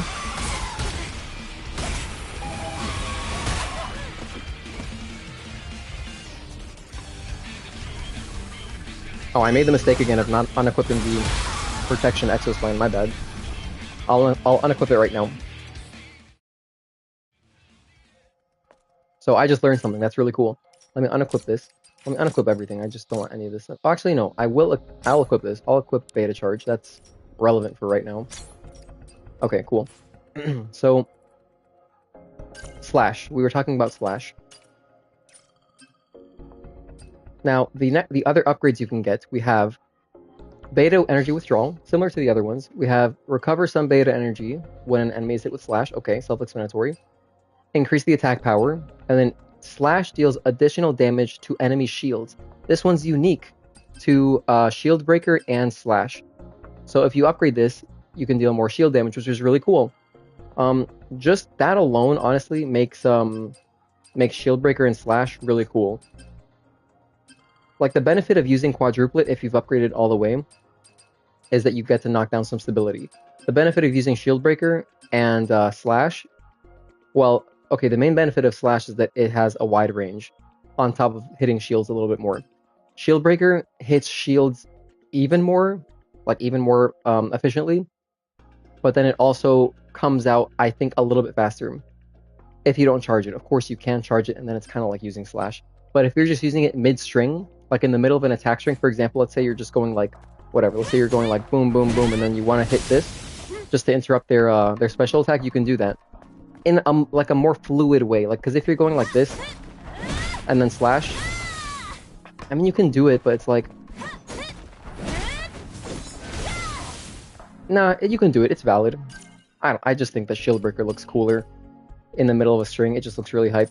So it's kind of my preference. But either way, both of these you can charge. Okay. So as you can see, we have shield damage boost. That's a cool little upgrade that the other ones, Shockwave and Triplet, do not get. Just slash and shield breaker, you can upgrade shield damage. Okay. Then we have the follow-up, Crescent Slash. So similar, I showed it earlier, but this is the follow-up, and you can charge this part 2. You can charge both part 1 and part 2 of slash. You can hold down triangle and charge it. Okay. We have Finishing Blow increase. 5 SP, so expensive. Seriously, 5 SP, damn. Damn, 5 SP? Maybe I should be grinding, but I don't know. I'm going to start the demo over, whatever. So the people grinding, it's kind of valid. Like, this stuff is expensive. And then we have Charge Enhancement. Increases the charge speed of slash. Additionally, increases the attack power of slash. So the charge speed is super cool. Being able to get off the charged versions faster is nice. That's valuable. I would probably research that first before the attack power increase. Just because it makes it more practical. Literally anything that increases the usability and practicality of a move, I think is worth getting first. Because the more you're using it, like, you don't even know if you love using slash, you know? And so upgrading something like the attack power before something that increases how often you would use it doesn't make sense to me. So I would get this first. I would get charge enhancement. Okay. And then that's slash. Anything else on it? No, I think we covered everything. Let's move on to Shockwave. Shockwave is the only beta skill that is ranged, and I mean, Triplet goes forward a little bit, at least part 2, like, this one jumps forward a little bit, but you don't want to be using it from far away, because then you'd be missing out on part 1 of the attack. So this is really the only ranged beta skill, and that has a lot of benefits in and of itself. Like, you can just, like we were showing earlier, on the mech guy, you can just use this to stop him, like, mid-jump, basically. Like, you can stop his attack from coming out if you use it early enough. So yeah, it says unleashes 2 waves of fatal energy. The upgrades you can get are the same thing: recover some beta energy, increase the attack power, blah blah blah. These are the same as all the other ones. And then here's part 2. So the second half of Crosswave, or of Shockwave, is Crosswave. These aren't chargeable, but you can see she throws another slash. So that's pretty cool. And then we have increase the attack power of it and down enemies. So if you need to down enemies, you can upgrade this. And then this one says the first energy wave of Shockwave stuns hit enemies, additionally increases the attack power. So it adds stun to Oh, hold on. Sorry. Earlier I might have mentioned that beta skills all have stun. I'm wrong. It's because I'm just used to using them in boss challenge. You have to upgrade the stun. So that's a really important thing to mention. I didn't mention it earlier, but now we know. And something I just noticed right now, to be honest. Since I don't really use these so much in the demo, like the campaign part. I only really use them against boss challenge. But as you can see, we do have to get all the way up here to add stun. Although this does not affect the poise, so we still get the uninterruptibility benefit of using beta skills, but we don't have the stun. So yeah, we can use stun if we get up to here. Okay, is that true for all these? The first strike of triplet also stuns. Oh yeah, same here. This one does not stun by default. This one does not stun by default. Oh, hold on, just kidding. Yeah, so okay, here we go, another distinction. If you look at triplet versus shockwave, these do not stun off the bat. You have to upgrade it. You have to get like to the end of the tree to upgrade them to get stun. But slash, it does stun off the bat. It says launches an energy blade forward. When charged, damage is increased and enemies hit are stunned. So you do have to charge it, but you know, as we showed earlier, you don't get interrupted if you're charging. The only downside to charging is that you know you might get hit, but you're not going to get interrupted. So you'll still be able to get the attack off and stun if you want. So that's nice. That's a nice thing to point out. I'm glad I noticed that. Same thing with this one, I think. Shieldbreaker says delivers a sudden strike, stuns hit enemies, and deals high damage to their shield. Okay. Interesting to note that the difference between slash and shieldbreaker, they're not exactly the same. Slash, if you want stun, you have to charge it. Shieldbreaker, by itself, it will stun, but you can charge it, and the benefit of charging it is that it increases your attack power. So it says attack power increases when used after charging. Okay, so yeah, we just learned something. I just learned something. This game's awesome. Okay, so yeah, that's Shockwave. We know. Let me show you what Shockwave looks like since I didn't even show it off.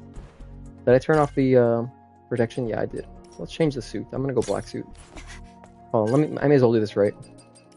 Take off the earrings, put on the glasses. Okay, now we're good. So I just want to show the Crescent, the Shockwave attack.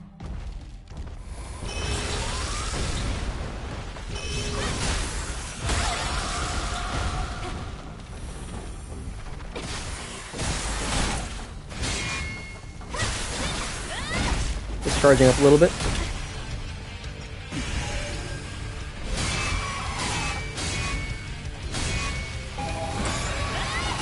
Alright, here we go. So as you can see, yeah, it does a nice amount of damage. Does a little chunk.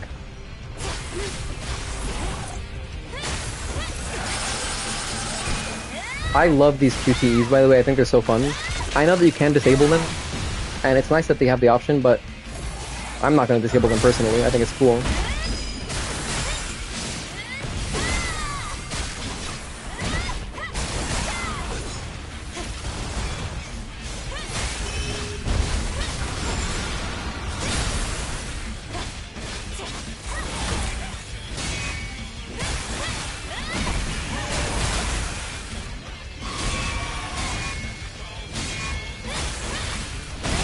Okay, we're full. Let's show this off again. I got hit by the rock there because that was the unblockable rock, but as you can see, he got stunned or knocked down. So that's pretty cool.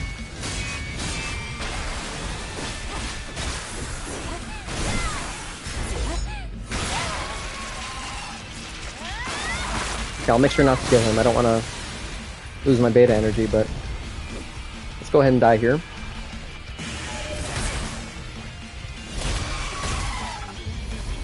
Alright, so that is Shockwave. You know, I'm sure there's going to be even more situations where having a ranged beta skill is going to be more useful. In the demo, I just think there aren't that many situations. Like, against the Stalker, yes. Against Abaddon, well, I don't really...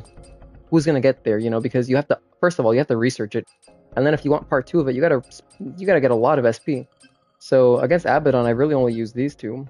So, it might be worth experimenting, but it's so early in the game. You're just going to have these two for the most part, I think, most people. Anyway, that's Shockwave. Moving on to the very last one, Shieldbreaker, which is super hype.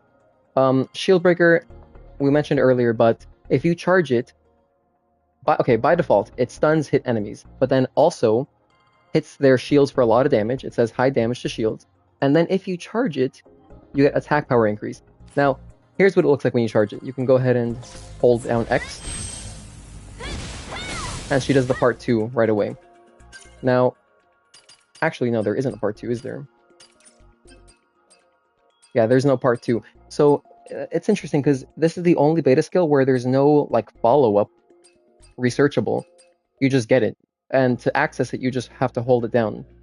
Let me double check because based on this preview, in the preview she doesn't do the second flip, but I guess she's not charging it there. Oh, here she charges. Okay. That's weird. In the preview, she's charging it. Wait, let me double check. None of these say that it adds...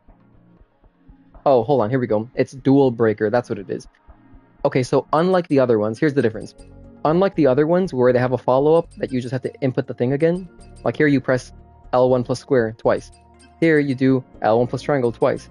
Here you do L1 plus circle twice. Here, you hold it down, you hold down X, and then if you've researched dual breaker, it gives you the second flip. So that's cool and interesting how they're all a little bit different. But anyway, after you research shield breaker, you can go ahead and get damage boost, self-explanatory, increases the attack power. You can also get shield damage boost, self-explanatory again, similar to this one on Slash. And then there's fragmentation. This one says temporarily deals more damage to shields when attacking enemies after using shield breaker. I think this will be mostly just useful on bosses. I mean, then again, who knows, there could be like chunky enemies that are not bosses, that are just big beefy enemies that have a lot of shields in the game. That'd be pretty cool. I'd like to see that. But yeah, if you go ahead and use shield breaker afterwards, you can then hit for a little bit more damage to shields. So that's a nice bonus. That's a pretty cool one to research, I think. Next, we have beta energy withdrawal. Same as all the other ones. As soon as, like, just from using it, you recover a little bit of beta energy. And then we have damage boost 2, self-explanatory, even more damage. And then the coolest dual breaker. So we get that second flip. It looks super hype. And it just says increases charge speed of shield breaker, which is very useful right there.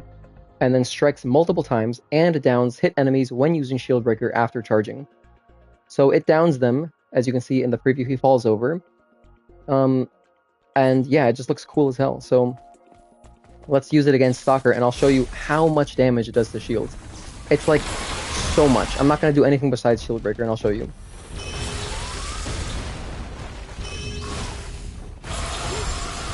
Okay, let's get over here. Let's charge it. Look at all that. Almost deleted his shields. He's down to just a little bit over 1 bar. That's pretty cool. Also with shield breaker, as you can see, again, like all the other ones, we have max poise. We can't get interrupted. So you don't get interrupted, but you do take the damage.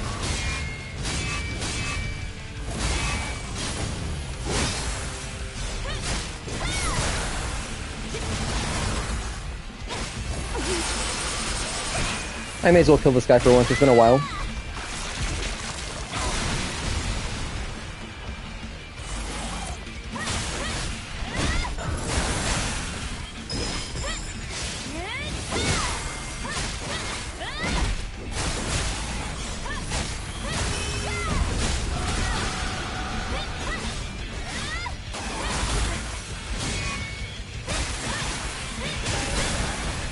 Ooh, we jumped over that. That was hype.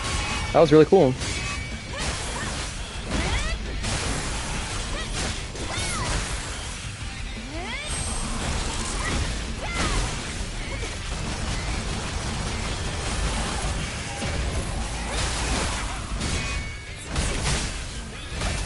Oh, we died. Alright. You know what's funny? I tried to use a grenade there, but it didn't do anything. That's weird. Why didn't my grenade work? I had shock grenade equipped. It's funny because at this point I thought I would have to rewatch the replay, but I thought that the only time the boss is invincible is when he's during his transition at 60% health, when he goes from phase 1 to phase 2. During that point, I know he's invincible, and grenades or nothing does anything to him. But yeah, that's interesting. Anyway, that's the entire skill tree. So we finished it. Put on my usual gear. As far as speculation, what I think these two are, I suspect one has to be burst energy. The other one I suspect is ranged attacks. You know, well, because I think that she's gonna have a decent amount of depth to her gun. At least there's several ammo types, but I'm sure there's other stuff that you could research. Or I could be wrong. Maybe it's something else. We'll find out soon in just a couple weeks here. Yeah, I covered absolutely everything. I think I said everything I want to say. I talked about the beta skills ad nauseum. We went through every single attack string at the beginning of the stream. We talked about all this stuff, talked about stealth. If you're more interested in the stealth, I have a stealth video. It's called Stealth Kill Showcase. And I talked about all that. And then, but we did touch on it briefly. We talked about survival. I'm really excited to get to these secondary follow-ups to reflection and counter, and they look so cool. Chain reflection 2 here, these just look awesome. Look at that, my goodness. Oh, I guess the one last thing I could touch on is charge moves. So for that, it is better to go to the training mode. So I'll go back into the campaign and go into training mode so I can have unlimited beta energy, and I will go through every single charge move that you can do. And then that's basically the stream. I mean, I could play through the demo again, but at this point, the demo is available to everyone, so I think I've done enough with the demo, probably. But maybe I could give it one playthrough if you guys want. Let's go ahead and enter training here. Okay, so his attacks are off. Perfect. Now, you can charge the last hit of almost every attack string. I'm pretty sure almost all of them. Let's start with the aerial one. 1, 2, 3, 4. Oh, I didn't do it. 1, 2, 3, and then charge the last one. So that is beta chain. That's the first one. Next, we have the basic square attack strings. 1, 2, 3, 4. That one you cannot charge. So the basic square is not chargeable. And interestingly, I didn't realize it until right now, but it's called Incursion N. I don't know if that means incursion neutral, but it's called Incursion N, the basic attack string of just 4 squares. That's pretty cool because it doesn't show up here on the skill tree. Like if we go to attacks, it's not here. Like it's just not. You know, we have all these incursions. We got 4 incursions and 4 onslaughts, and none of them are the square one, or square. All right. So next, I guess we'll start with the incursions. Okay. So the first one would be, so that's incursion 1. It's chargeable. The last hit you can charge it. As you can see, it looks really cool because actually it seems Eve kind of, her sword goes airborne for a sec, like she lets go of it and then grabs it again. That's so sick. I just noticed that detail. Those little details. The polish is absurd. She actually lets go of her sword, kind of like she's feeling herself. You know, she's just styling. She makes it go in the air. And then bam, she grabs it again. She even does like a little flip. So that's pretty cool. Alright, so after that we have Incursion 2. Oh, sorry, I lied. That's Incursion 3. But whatever, it's out of order. So that one, again, you can charge the last hit. And it is an airborne hit, so you can see what that looks like. After that, we have, oh yeah, the dash. You can charge that up similarly, kind of, like you can't charge your normal dash. You can charge the follow-up, but not the normal dash. I'm waiting for it to the cooldown. I can't dash right now. I don't have it in the demo. Like in the campaign, I can't do it the charge follow-up. Okay, yeah, so we just don't have it here, but I've done it a bunch of times earlier, so at the end I'll go and show it off again. Okay, so there's that one. Incursion 2, that's what the charge looks like. Next would be Incursion 4, which is 1, 2, 3, and then a 1, 2. So there's that charge, and that's all of the incursions. And we did the aerial one. Okay, and then we have onslaughts. So for the onslaughts, we have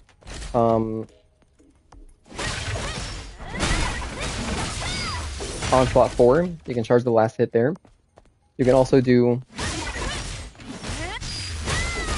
that's Onslaught 2. Then there's the one where you hold down square.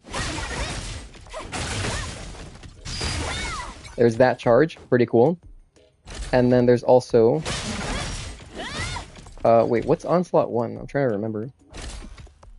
Oh, that's right, it's just the triangle one. So there's that charge move. And that's all the Onslaughts. So that's every single charge move. The only other charge move left to show that I'm aware of is the dash one. Like the follow-up to the dash, which I'd have to go out into boss challenge to show. So I'll show that real quick just for completion's sake. Let's go over here to boss challenge. Okay, so as you can see, oh, I need beta energy, oh my goodness. Let's charge this, take that off. Oh, I can't skip it. Okay, I'll check chat. How's everyone doing? Again, thank you so much for tuning in, everyone here. And anyone watching the VOD also. I wish the cooldown was a little faster for Rush. Yeah, I'm hoping that's an upgrade at some point, or I don't know. Maybe it isn't through the attack skill tree, maybe it's through, like, the weapon upgrade center, you know?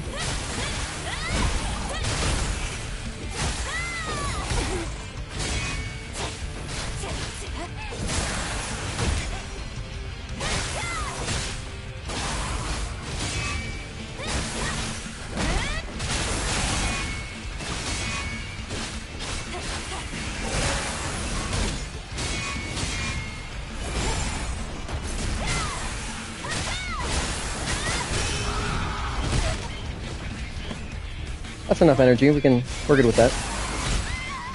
So let's go ahead and die here and then show off the last charge move.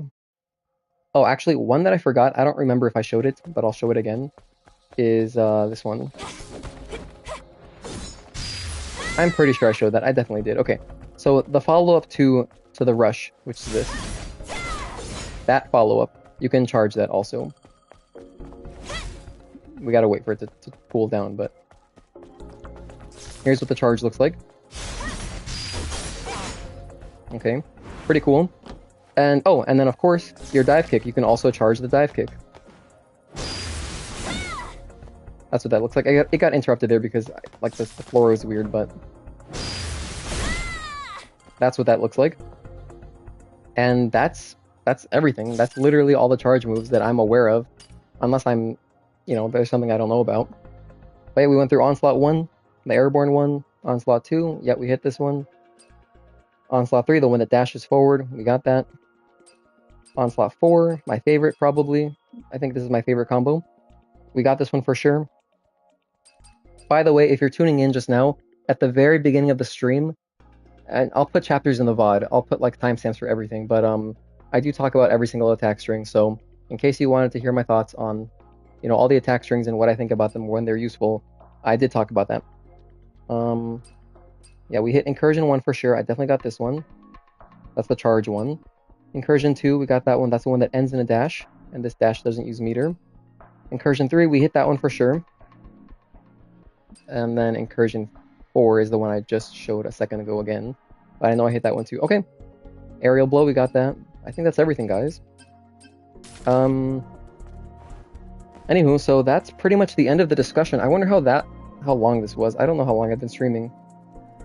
But it's definitely been a minute. It's definitely been a minute. I think that if you were interested, I can play through the demo again. Just to have one little hype playthrough to get excited. And I can also go through using the different attack strings. 2 hours? Damn, seriously? Oh my goodness. That's how great this game is. We don't even have access to all the skill trees.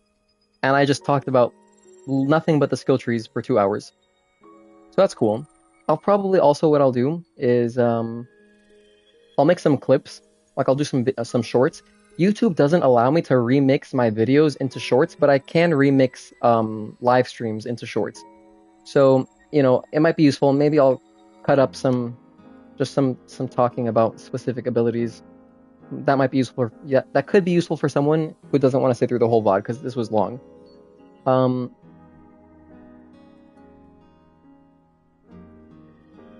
Always clip my jumps. Yes, thank you for reminding me, Magnamic. I did have a very cool jump against one of the boss challenge fights at some point. It was pretty nice. Man, talking about the skill trees in this game took as long as my PhD defense. Are you serious? That's insane. You have a PhD? I didn't know I was among greatness right now.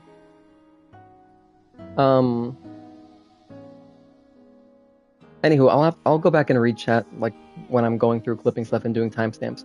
But yeah, I'm glad you guys are hyped also. Thanks for tuning in, by the way. So let's do another quick playthrough, but first, water. In case you're not hydrated, you guys gotta stay hydrated. I'm gonna stay hydrated and get some water. I'll be right back.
Okay, I'm back. Thank you for waiting. I hope that everyone got some water, went to the bathroom, whatever.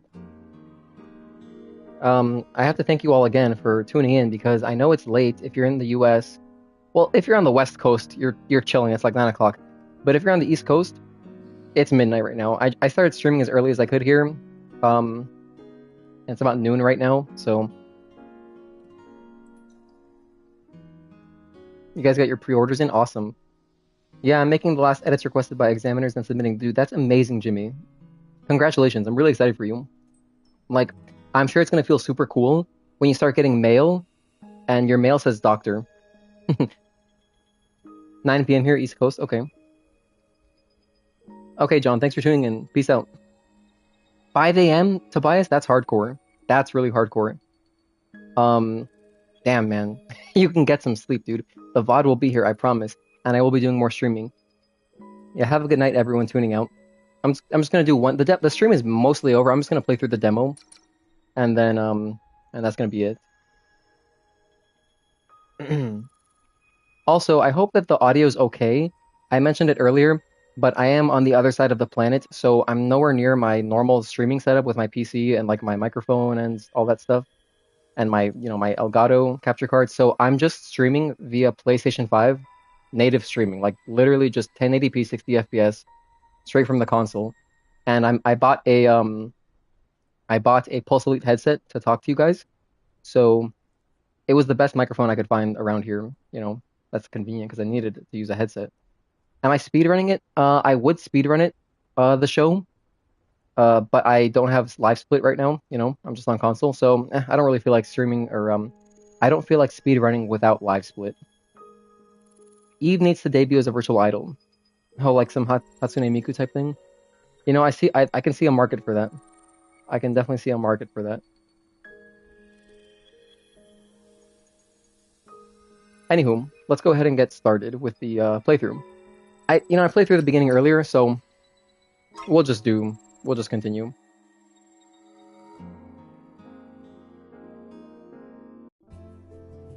All right. I mean, we're basically at the beginning here anyway.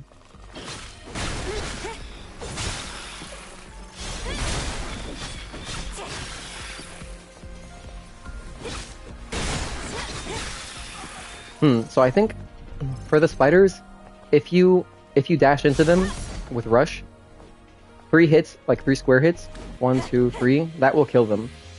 But if you didn't get that first rush hit in, I think that square, triangle, square is the best because it kills them at the end of all those slashes. Of course, if you're surrounded, I would go for triangle, square, triangle to get that kick in because it has the wide area of effect. Anyway.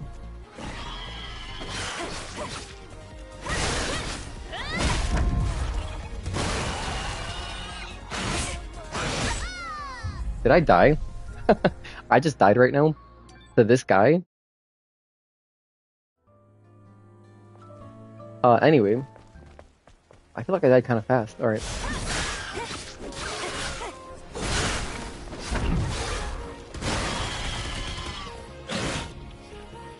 Okay. I want to get this hit in. There we go. I just wanted to kill him with counter. That's all I wanted. Good old auto loot. Auto loot's so useful. Also, for opening cars, like car bonnets, I always use square, square, triangle. I don't know if it really matters, but it feels thematically correct since that last strike does go upward, so it's like Eve's opening it. You know, sometimes I get the items from that chest, but sometimes I don't. I feel like sometimes they just go off the side of the planet. Like they just fall off the cliff, so that's okay.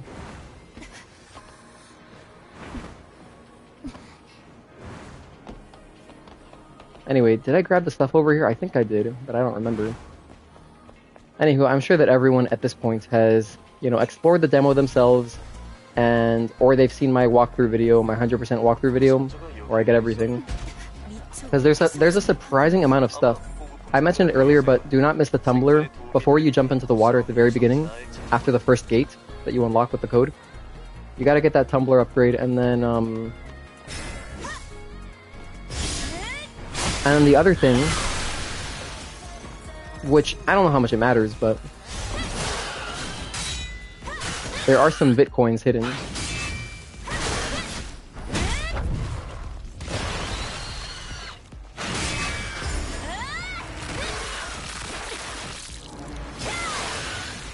And I will show that off again.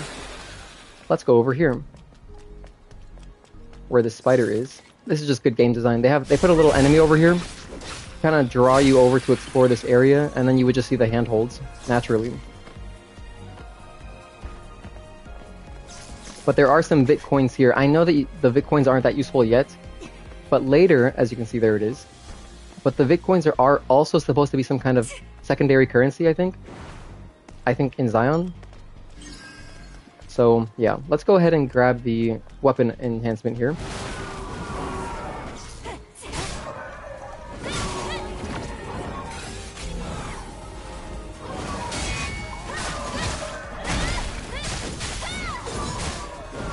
Ooh, that was cool.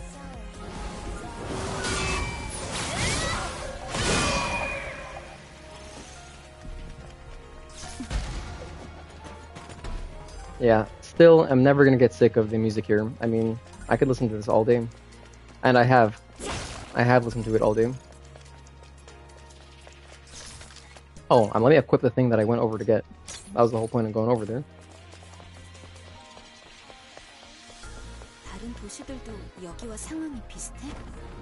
A funny thing with speedrunning is just navigating these broken streets. Like, they're so messed up that, you know, you don't want to get caught up on them. So finding the optimal pattern is going to be some serious OCD work. Or the optimal route, I should say.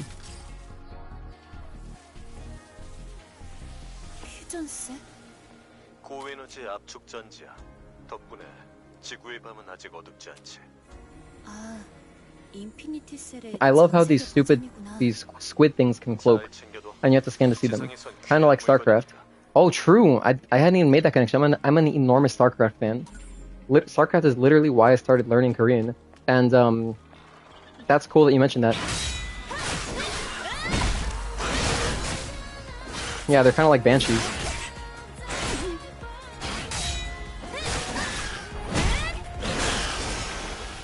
They're like banshees or stalkers, actually.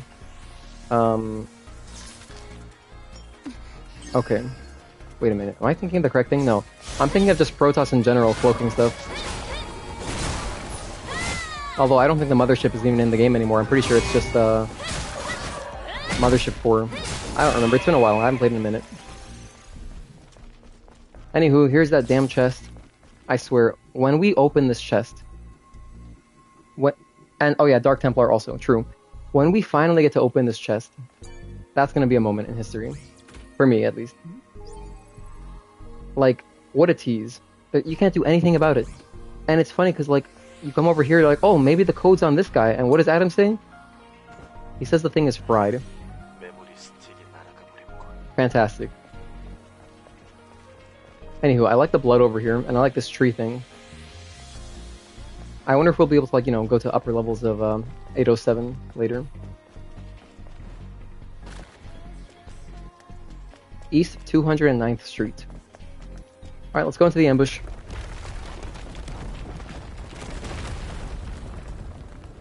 Nobody could open it for like 4 weeks now, yeah.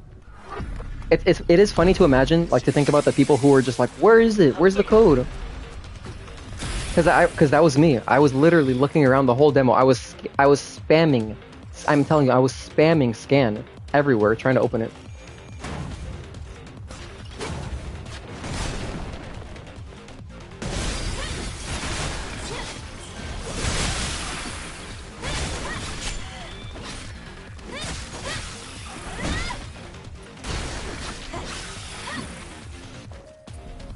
That was extremely efficient. I think that's the speedrun strat that I try to use, is use the barrels and then go for L1 plus triangle. So I think it's the fastest way to kill those guys, but there could be a better way.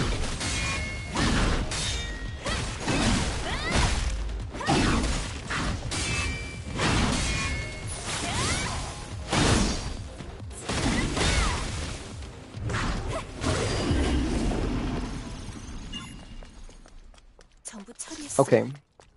We may as well get all the stuff.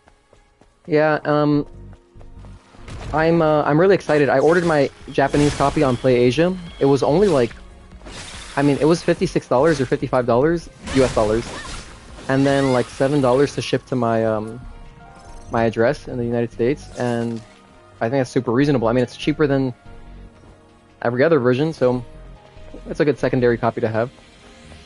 And then, of course, I have my English version from Amazon. Which, to be honest, that version I don't really have much use for it, but I don't know, I may as well, I already ordered it.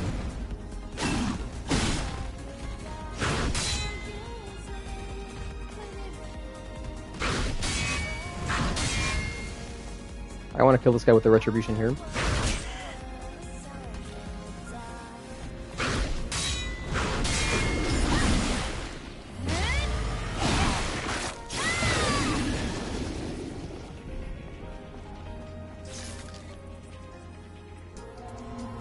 Yeah, the Japanese copies are cheaper, and not only that, the thing is, the reason that the Japanese copy is the GOAT is that it comes with every language, including Korean, English, everything, all that.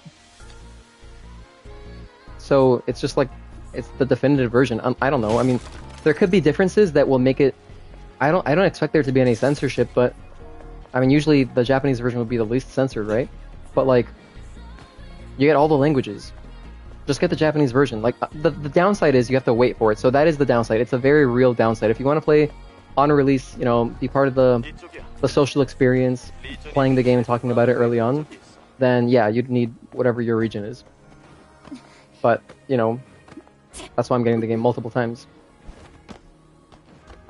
And, you know, on top of just being cool, having all the languages, I wanted the Japanese copy specifically so I could make content. Well, there's definitely going to be people who want to hear the Japanese dub. Maybe they want a whole playthrough in Japanese, and I can do that now. And I can also die by falling off the side of that building. So you can do a lot of things. No, it does have the English. It does have the English VO. At least according to... There was an extremely detailed comment on one of my videos, I forget which one. But this person, they wrote like a 500-word essay about how the Japanese version is awesome and that it will have the English text and everything if you have your default language on your console set to it. So there's basically no downside. You can just play the game entirely in English with English text if you want, but then you also have access to the Japanese voiceover. Oh, we already got this. I didn't have to go this way. Whatever.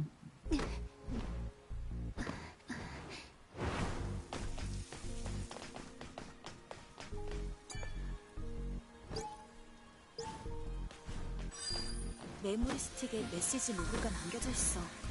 그리고 보안 코드도. 스캔 월 여길 건너야 해. 내 뒤로 사다리 보이지? I was trying to do the skip there. I haven't practiced it much yet, but I actually should. You know what? Let me practice it right now while I'm here. Someone in our Discord, by the way, if you're not in the Discord, I recommend you check out the link in my on my YouTube page where I have a link to our Safe for Work Discord. And we do have a speedrun strats text channel, and you can go ahead and look at strats there or post them if you find stuff. But someone did post a way to skip this plank section, which is nice. Also, I'm glad that you guys seem to like the emojis. We got a lot of votes on that poll, and yeah, everyone seemed to like the emojis that I made for channel members. And the artist was super nice. Like, I'm really happy to support, you know, good artists like that. But I'll drop the emojis again in case you guys haven't seen them. Here's all of them. And I do want to make more. I don't have, you know, I need channel members to be able to unlock more emoji slots. So once we get some channel members, I will 100% be commissioning more emojis. Anyway, let's practice this skip one more time because... Oh, wait, I don't think I can get back there. Actually, yes I can. I can either swim this way... Let me get the chest while I'm here. I can swim this way. Okay. Extreme nano element. Seems legit. There's also a tiny amount of money. It's kind of funny that they put just a little bit of gold here. Like, it's such an insignificant amount, but they put some gold here. Okay, so let's swim up. And then... I can climb up this way. And drop off the side. So I don't have to wait, you know... I mean, I guess I could just drop down and unlock the door. It would kind of be the same thing, but I just want to drop down right now. Okay, cool. So we're back. Now, let's practice this water skip again.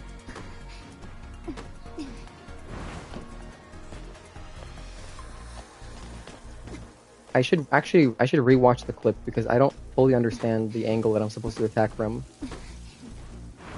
But this is a very real speedrunning strat. I mean, it does save time, because climbing the ladder is kind of slow. So you have to jump from, like, here. We're trying to hit... Maybe I can hit the pole. Oh, wait. Maybe that's the strategy. Oh, be careful. Oh, my god. No, stop. Okay. So, let's see. Can I hit that? Okay, I can just fall off instead. My jump was too late there. It didn't even register. And at this point, let me just go ahead and go around, because I think it's faster. I'll just go around, I'll go around. That was cool, she rolled onto the ledge. Did you guys see that? All these extra little itty-bitty animations that you might not even notice, you know? You might not even have that fringe scenario where she has to roll over the ledge, but that's so cool that they put it in there. Alright, try this again.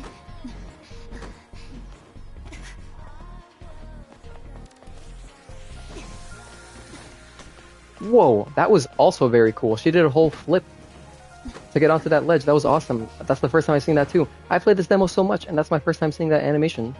Amazing. Okay, let's see. Can we reach? No, that doesn't work. Whatever. I'll go back and watch the clip later and figure that out.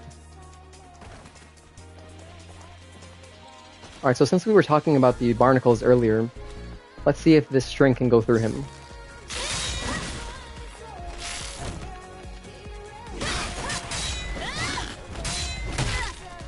Okay. It does go through him, but the thing is, it doesn't necessarily set you up to attack him because he kind of just turns around. You still just have to parry him.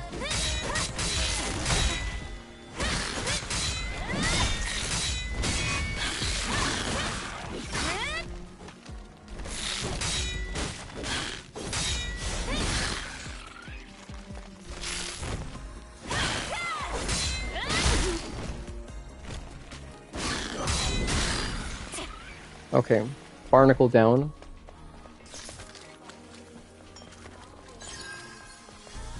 Does this guy wake up by himself? I'm not sure, because if I'm too close, I know he wakes up. But if I go over here, does he wake up by himself? We'll see. Did he wake up? No. It must be a proximity thing.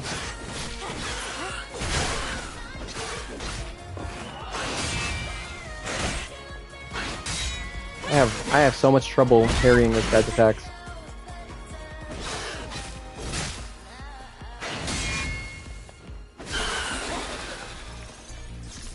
Anywho, I'm skipping all the text because I've literally narrated and read all of them, and yeah, if you wanted to see them, I'm sure you read them at this point. But all the text is really cool. I do love the text in this game. All the flavor text, all the notes, it's all awesome. And it's gonna be a really long video, but I will do a narration of everything.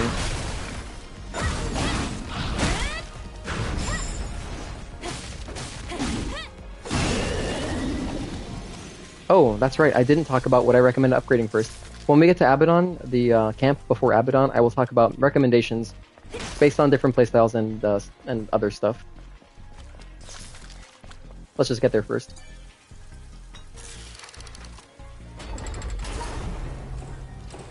Nano machines, son. Yeah, rewarding curiosity.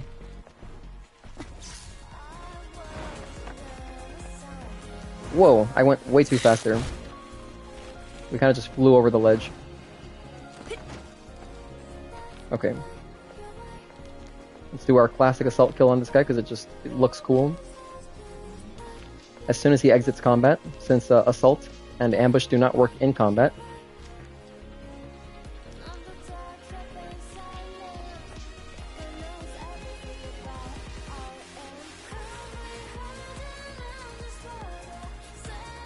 The music is still going, so he must realize I'm still here. Okay, there we go. I guess he could see me.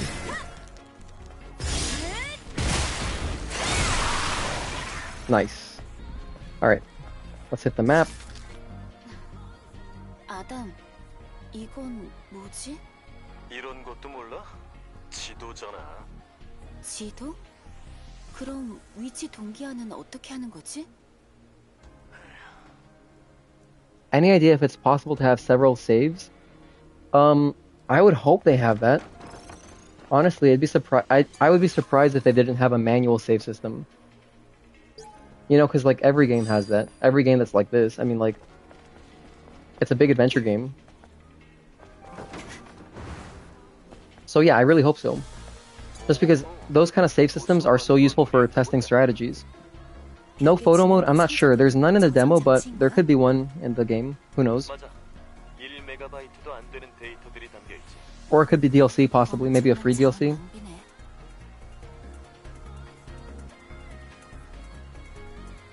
Oh, you think it's actually pronounced Abaddon? It could be. I could be wrong, and I should look it up so that I don't sound so ignorant, because for the full game, you know, we're going to be talking about all the bosses, of course. But I know it's the Angel of Destruction. It's some angel. I do have to look that up. So thanks for reminding me. I will check pronunciation for the full game for sure. Actually, like right after the stream. Him said no photo mode at launch. 크랙이 깊어서 지나가기 어렵겠는걸? 주차 타워를 지나 건너편으로 가야겠어.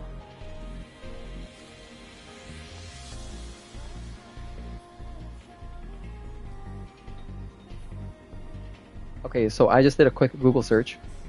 And yeah, it looks like it is Abaddon. Like a bad and then done. So it seems like it is correct. Abaddon. I've been saying it wrong this whole time. Ah well. Oh, too slow. Or too early. I was too early with my dodge there.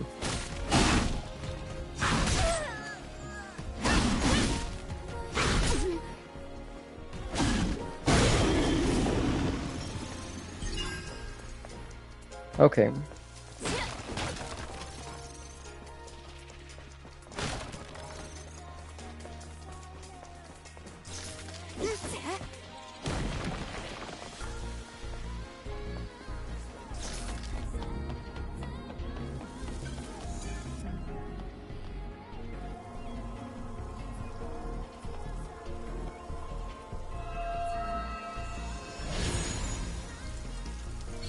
Ah, your parents used to take you to church and that's how you pronounce it? Okay.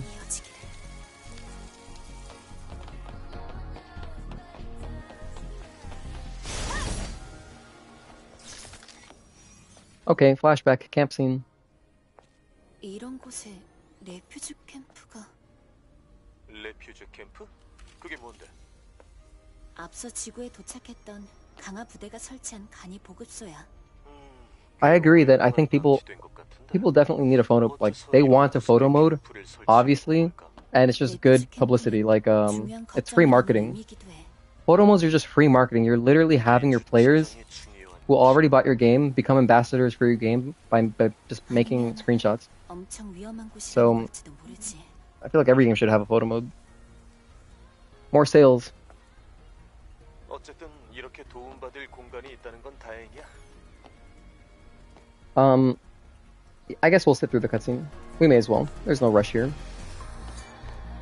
I'm used to just skipping this. I mean, the last time I played through the demo, I was just doing speedruns. I actually haven't played... It's been a minute since I played Stellar Blade. For the past week, I haven't been playing it at all. All I've been really doing is playing DMC3, which was really fun. It was a fun playthrough. Here's the shop. I'm glad that these SP initializers... First of all, I'm glad that you can just find them randomly in chests and whatever crates, but I'm glad that they are cheap, because there's so many skills, you know, and as we saw, there's some freaking expensive skills, dude. Like the ones that cost 4 and 5, are you serious? And as a result, people are going to want to experiment. It's nice that you're not punished so heavily. In fact, you're not punished at all for experimenting. You can just change your skills, so that's awesome.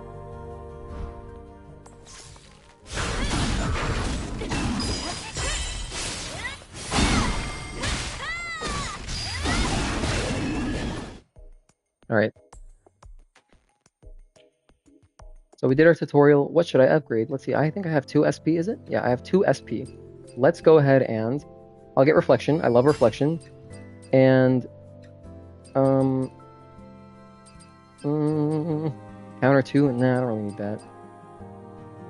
This is good. This one is good. I might get this. Repulse. Abaddon doesn't use Repulse. Or he doesn't have any Repulse abilities, so... Lightning Rush also very good. Aerial Blow, I think not that necessary for this fight. I think I'll get Lightning Rush, actually. Okay. Anyway, while I'm here, let's talk about my recommendations. Now, of course, there is no wrong way to approach the combat in this game. Everything's viable. I'm serious. Everything is viable. So you can play however you want. But with that said, I will recommend what I think might be some good abilities to focus on early on, depending on how you like to play. So for me, I always research counter 1 first, because I like parrying a lot. And then if you were more like a dodge person, you like dodging a lot, get reflection 1. These things are so important, like especially reflection, since when you're dodging, you're distancing yourself from the enemy. Having a way to then close that gap immediately is super useful. And not only that, but this thing has more applications than you think right away, because you can perfect dodge a projectile, at which point you are very far away from the enemy, and then you can immediately get right in to their face with reflection 1. So I think that this is a really important one to get early on for that reason, because maybe not in the demo, but there's a lot of projectiles, you know, I can tell already. Even actually, here, let me show you against the mechanic, like this mechanical guy. If you go fight the mechanical guy, this robot, and you turn on his all attacks, he does some cool gunfire. So let me show you what the gunfire looks like. He just has to do it. So we'll just wait for him to do it.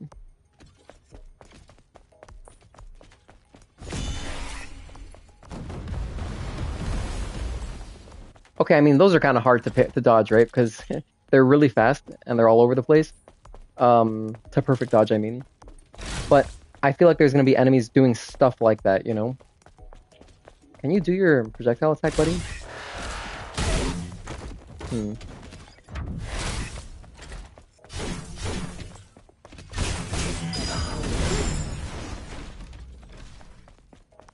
Okay. Oh, I didn't talk about impact control.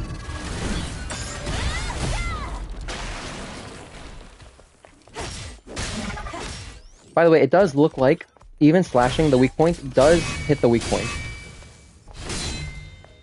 Because I noticed some of the like yellow blood coming off. This guy's really cool.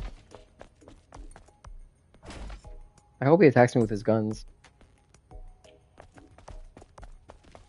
I want to try to perfect dodge one of the missiles. There we go. Oh, Jesus. That's... Alright, that's kind of hard, but whatever. There should be some other projectiles that are kind of like that you can dodge and then get in with Reflection 1.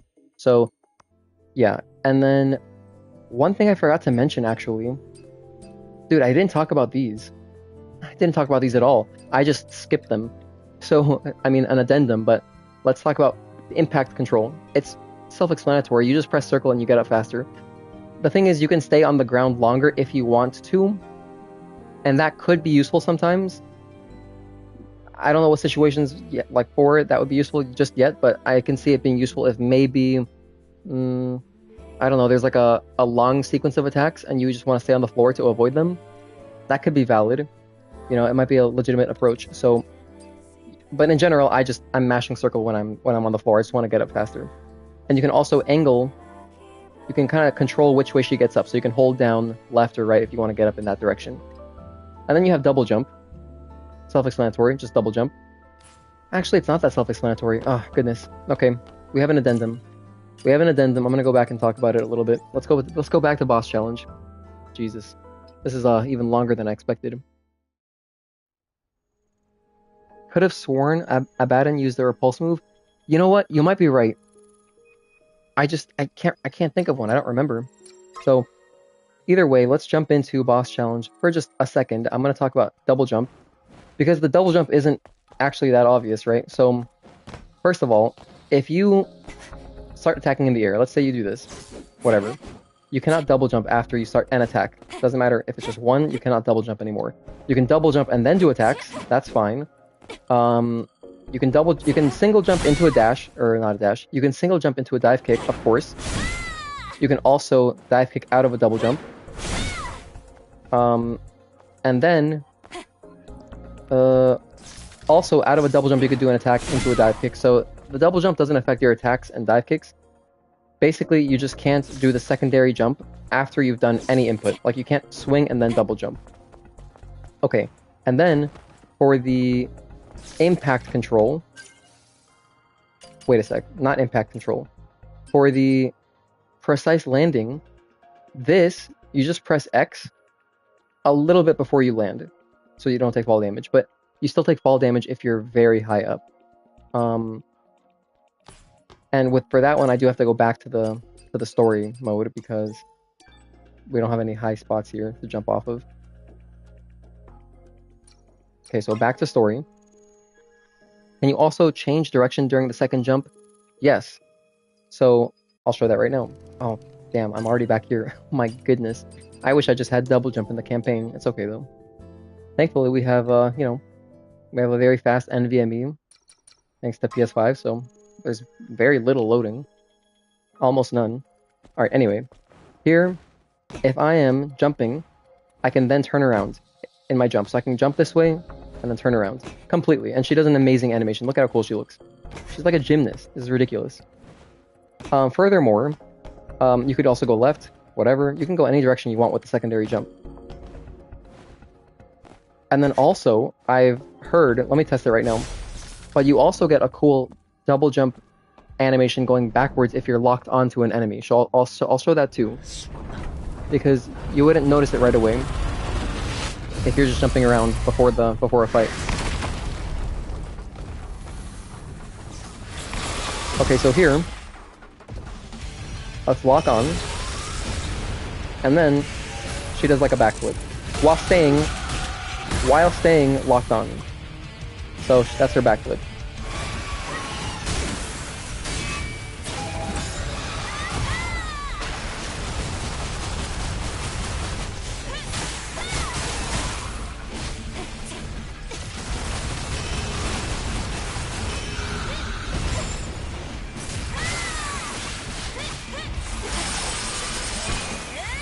Anyway, I don't need to be fighting this guy. We were doing story. Sorry for the detour. Okay, but that's pretty much everything with double jump. And then the last thing I have to mention is the landing, the precise landing. I honestly have some trouble with that timing. I don't know what it is. I'm just not good at, like, mentally I cannot do this timing. I've gotten better at it. Like when I started playing, I could not do it at all. But you have to press X, like a little, not just before, but a little bit before, and I'll show you what that looks like now. Let's go to the top of this ladder and jump off so we can show the precise landing. Okay, so here we go. Oh my goodness, I messed it up. Okay, see what I mean? Whoops. By the way, that animation is insane. She gets on the ladder from the side. That's so cool. I messed it up again. I think, am I too late? Wait a sec. It's not easy for me. I'm bad at this. Okay, that's the roll. That's what it looks like. I guess it is just before. Yeah, so it seems to be X. Okay, I'm pressing it like a second before. Not even. Half a second before. So that's kind of the timing. God, that looks so cool. She swings around the ladder. It's awesome. X. Okay, so, I mean, it's basically... I don't know. You just have to learn that one. You just kind of have to practice the timing. That one's hard to describe. But you do press it just before, and then you don't take fall damage. Otherwise, you saw in my couple of first attempts, she kind of just lands standing up. And yeah, it can't feel good. So you do take a little bit of damage. Let's watch the flashback. Adam. 어제는 The timing on this is rage-inducing. Yeah, it's hard for me. I need to learn how to play the game.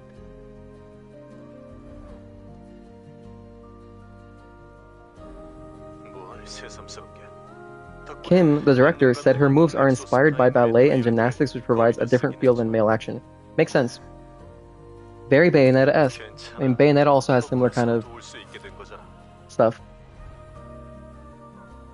Okay.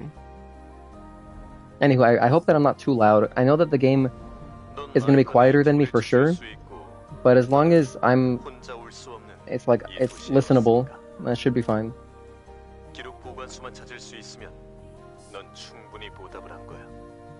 걱정하지 마.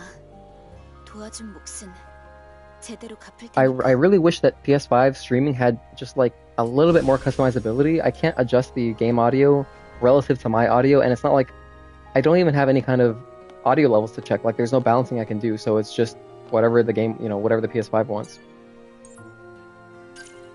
Does save file from demo carry over to the full game? Does everything carry over? Abilities learned? I don't know everything that carries over, but it does carry over if you beat the final boss, Abaddon, and then don't restart the demo. If you try to restart the demo, I'll show you what it says, but actually here, I'll show you right now. Let's exit, because we got fast load times here. If you press new game after you've finished the demo, it'll give you this message. It says, existing saved data will be overwritten. You must complete the final boss battle to transfer your saved data to the main game. So just don't do that. But I mean, I think everything will carry over. You know, why wouldn't it? Why would they give you this playground where you can start, you know, earning SP and getting abilities, and then only some stuff carries over? We'll have to see, but yeah. We do have some people invested. The Show 21. This man is invested. I don't even know if anyone has more stuff than him. Like, it's crazy.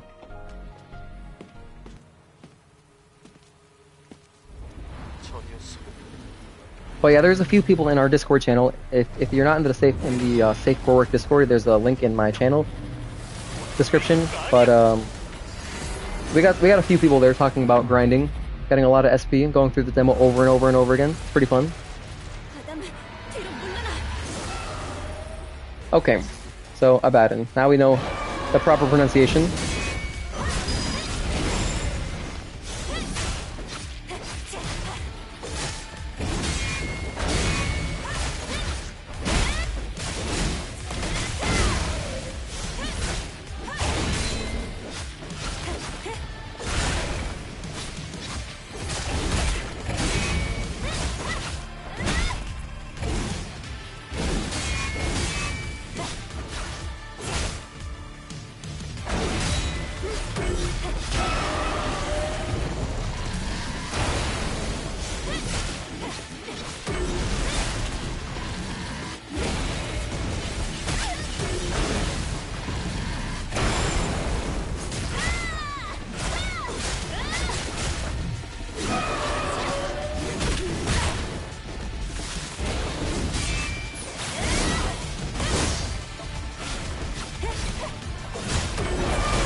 And that's Abaddon.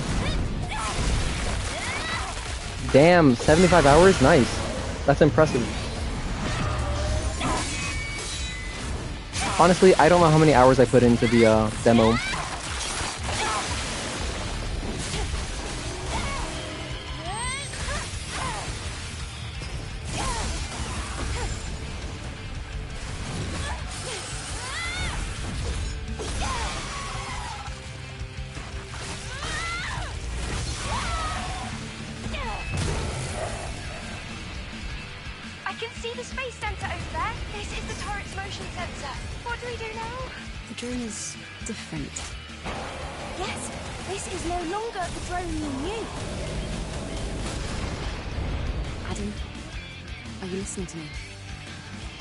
Something serious seems to have happened. I have to return to Zion. Oh my goodness. It's full of plants and little birds.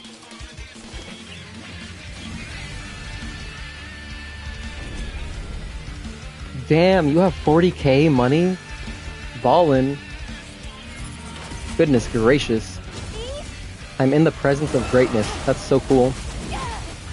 Yeah, I'm gonna be starting with a, you know, poverty spec, I guess. 0 gold. 205k? Are you kidding me? No way. You know what's crazy about that? When I made that meme, the Spider-Man meme, of like day 1 people and then me with 100k 40 SP, I was like, let me put some ridiculous numbers. There's no way anyone has 100k and 40 SP. But you guys have surpassed that by absurd amounts. 130k, 50k, all these numbers are crazy. Damn. You guys are hardcore. I thought I liked this game. You guys really like this game. But that's the demo. And then of course you can purchase immediately. Which I will be getting a digital version also. So I'm getting I'm getting 2 physical copies and a digital version because since I'm in Asia right now, I want to get the digital version here for like Singapore region because I'll be able to play it earlier. So on the 25th, April 25th, I'll be starting my stream around noon Eastern time if you're in the US, which is gonna be like, you know, a nice early time. And also, I figured that there's no way I'm gonna be able to go to sleep, wake up, and like I'm not gonna get any sleep before the game comes out. I figured there's no way I'm gonna be able to get up early, go to the game shop, and get my game. So I'm just starting a midnight stream, which is a noon stream in the US if you're in the Eastern time zone. Anyway, that's the demo. Hope you guys got something out of this. I'm gonna put some timestamps after the VOD goes up. I'll put some timestamps, and I'll make it easier to browse through in case you missed the entire discussion, because I did talk about everything regarding the skill tree. And yeah, I think that was pretty productive. I'll try to make some clips too. Anything interesting that happened or any particular skills that I think are really cool that I want to showcase, I'll make some shorts, some YouTube shorts. But yeah, guys, I think that's about it for me. Again, I can't produce much content right now. You know, I'm not near my computer, so I will pretty much not be doing anything else besides maybe some community posts. And you know, I'll be in the Discord channel. But yeah, I'm pretty much done with content for the time being. I will be streaming day 1, so I hope to see you guys there, and thanks for tuning in again.